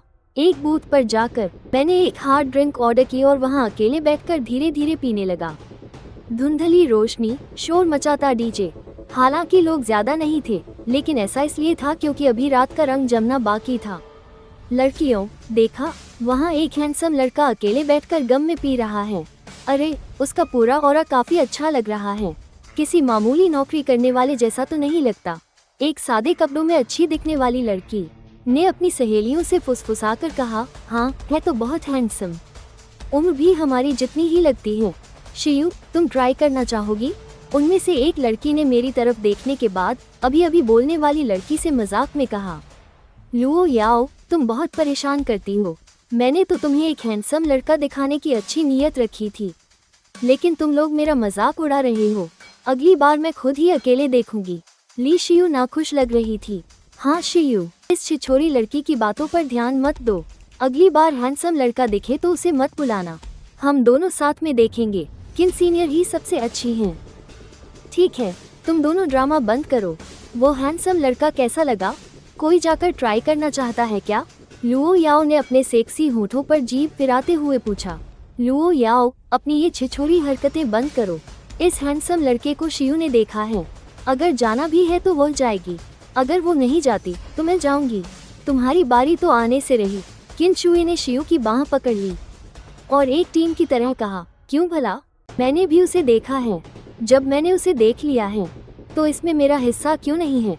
लुओ याओ ने अपने पतले होठों से पलटकर जवाब दिया। तुम्हारी यह कहने की हिम्मत भी कैसे हुई? पिछली बार जो हैंडसम लड़का मैंने ढूंढा था, तुमने जाकर 2-4 बातें करके उसे डराकर भगा दिया।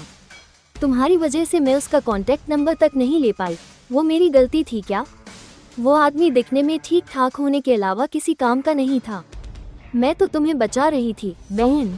शियू उन दोनों के बीच में फंसकर परेशान हो रही थी, इसलिए उसने मेज पर हाथ पटककर फैसला करते हुए कहा, अरे तुम दोनों इन सब बातों पर क्यों झगड़ रही हो? मैं जाकर उसका वीचैट लेकर आती हूँ। उसके बाद तुम दोनों अपने अपने तरीके आजमाना। बस तुम्हारी इसी बात का इंतजार था प्यारी शियू। जल्दी जाओ, हम तुम्हारी शानदार जीत का इंतजार कर रहे हैं। जो दोनों अभी कुछ देर पहले लड़ने वाली थी, उन्होंने तुरंत हंसते हुए कहा। ली शियू थोड़ी हैरान थी। भले ही वो थोड़ी भोली थी, पर वो ये भी जानती थी कि उन दोनों ने उसे उल्लू बनाया है। बहनों, तुम लोगों का इस तरह मजाक करना क्या सच में ठीक है? पक्की सहेलियों को इस तरह इस्तेमाल नहीं किया जाता। शियू, तुम वहाँ गुमसुम क्यों खड़ी हो? अगर आज तुम उस हैंडसम लड़के का वीचैट लेकर नहीं आई तो तुम्हें हमें ट्रीट देनी पड़ेगी। लुओ याओ ने ली शियू को हल्के से धक्का देते हुए कहा। ली शियू उलझन में मेरी तरफ चली। छिन शुई ने उसे पकड़कर कहा, शियू बहन, तुम ऐसे खाली हाथ वहाँ जाओगी तो वो सोचेगा कि तुम मुफ्त की शराब पीने आई हो। अपनी ड्रिंक साथ ले जाओ। ऐसा कहकर छिन शुई ने ली शियू का ग्लास उठाकर उसके हाथ में दिया और उसे ऑल द बेस्ट का इशारा किया। छिन शुई दी, रहने दे क्या? मुझे थोड़ी शर्म आ रही है। ली शियू थोड़ी झिझक रही थी। वो सच में वहाँ नहीं जाना चाहती थी। काहे की शर्म? जल्दी जाओ, वरना थोड़ी देर में देखना मैं और लुओ याओ तुम्हारी क्या हालत करते हैं। छिन शुई ने ली शियू के बट पर थपकी दी और उसे आगे की ओर धकेलने लगी। बेचारी ली शियू अकेली आखिरकार उन दोनों का मुकाबला नहीं कर सकी और मजबूर होकर मेरी तरफ बढ़ने लगी। और हाँ, ज्यादा शराब मत पीना, सेहत के लिए अच्छी नहीं होती। शराब का ग्लास पकड़े मेरे हाथ एक पल को रुक गए। मैंने सिर उठाकर ली शियू की पीठ की ओर देखा। क्या यह एक अजनबी की चिंता थी? लेकिन ये तो बस कुछ मामूली बातें थीं। फिर क्यों मेरा दिल इतना सुकून से भर गया? शियू, कैसा रहा? काम बना क्या? छिन शुई ने उम्मीद से पूछा। तुम लड़कों के पीछे पागल लड़की, तुम्हारे पास इतना पैसा है, फिर भी तुम मेरे साथ इस छोटी सी जगह पर हैंडसम लड़कों के लिए लड़ने आई हो। मैं तुम्हें बता रही हूँ, इस बार यह मेरा है, तुम उसे नहीं छीन सकती। लुओ याओ ने छिन शुई को खींच लिया। उसने उसका मुंह ढकते हुए कहा, तुम कह रही हो कि तुम वहाँ जाना चाहती हो, क्यों? वो सारे हैंडसम लड़के तुम्हारे वीचैट में धूल फांक रहे हैं और तुम्हारी भी तो यही हालत है ना? तुम खुद अपना फोन देखो, उसमें ऐसा कौन है जिसे तुमने एक भी मैसेज भेजा हो? मैं तो बस उन्हें लाइन में रख रही हूँ। कहीं तुम मरी हुई मछलियाँ तो नहीं पाल रही? ठीक है, तुम दोनों लड़ना बंद करो।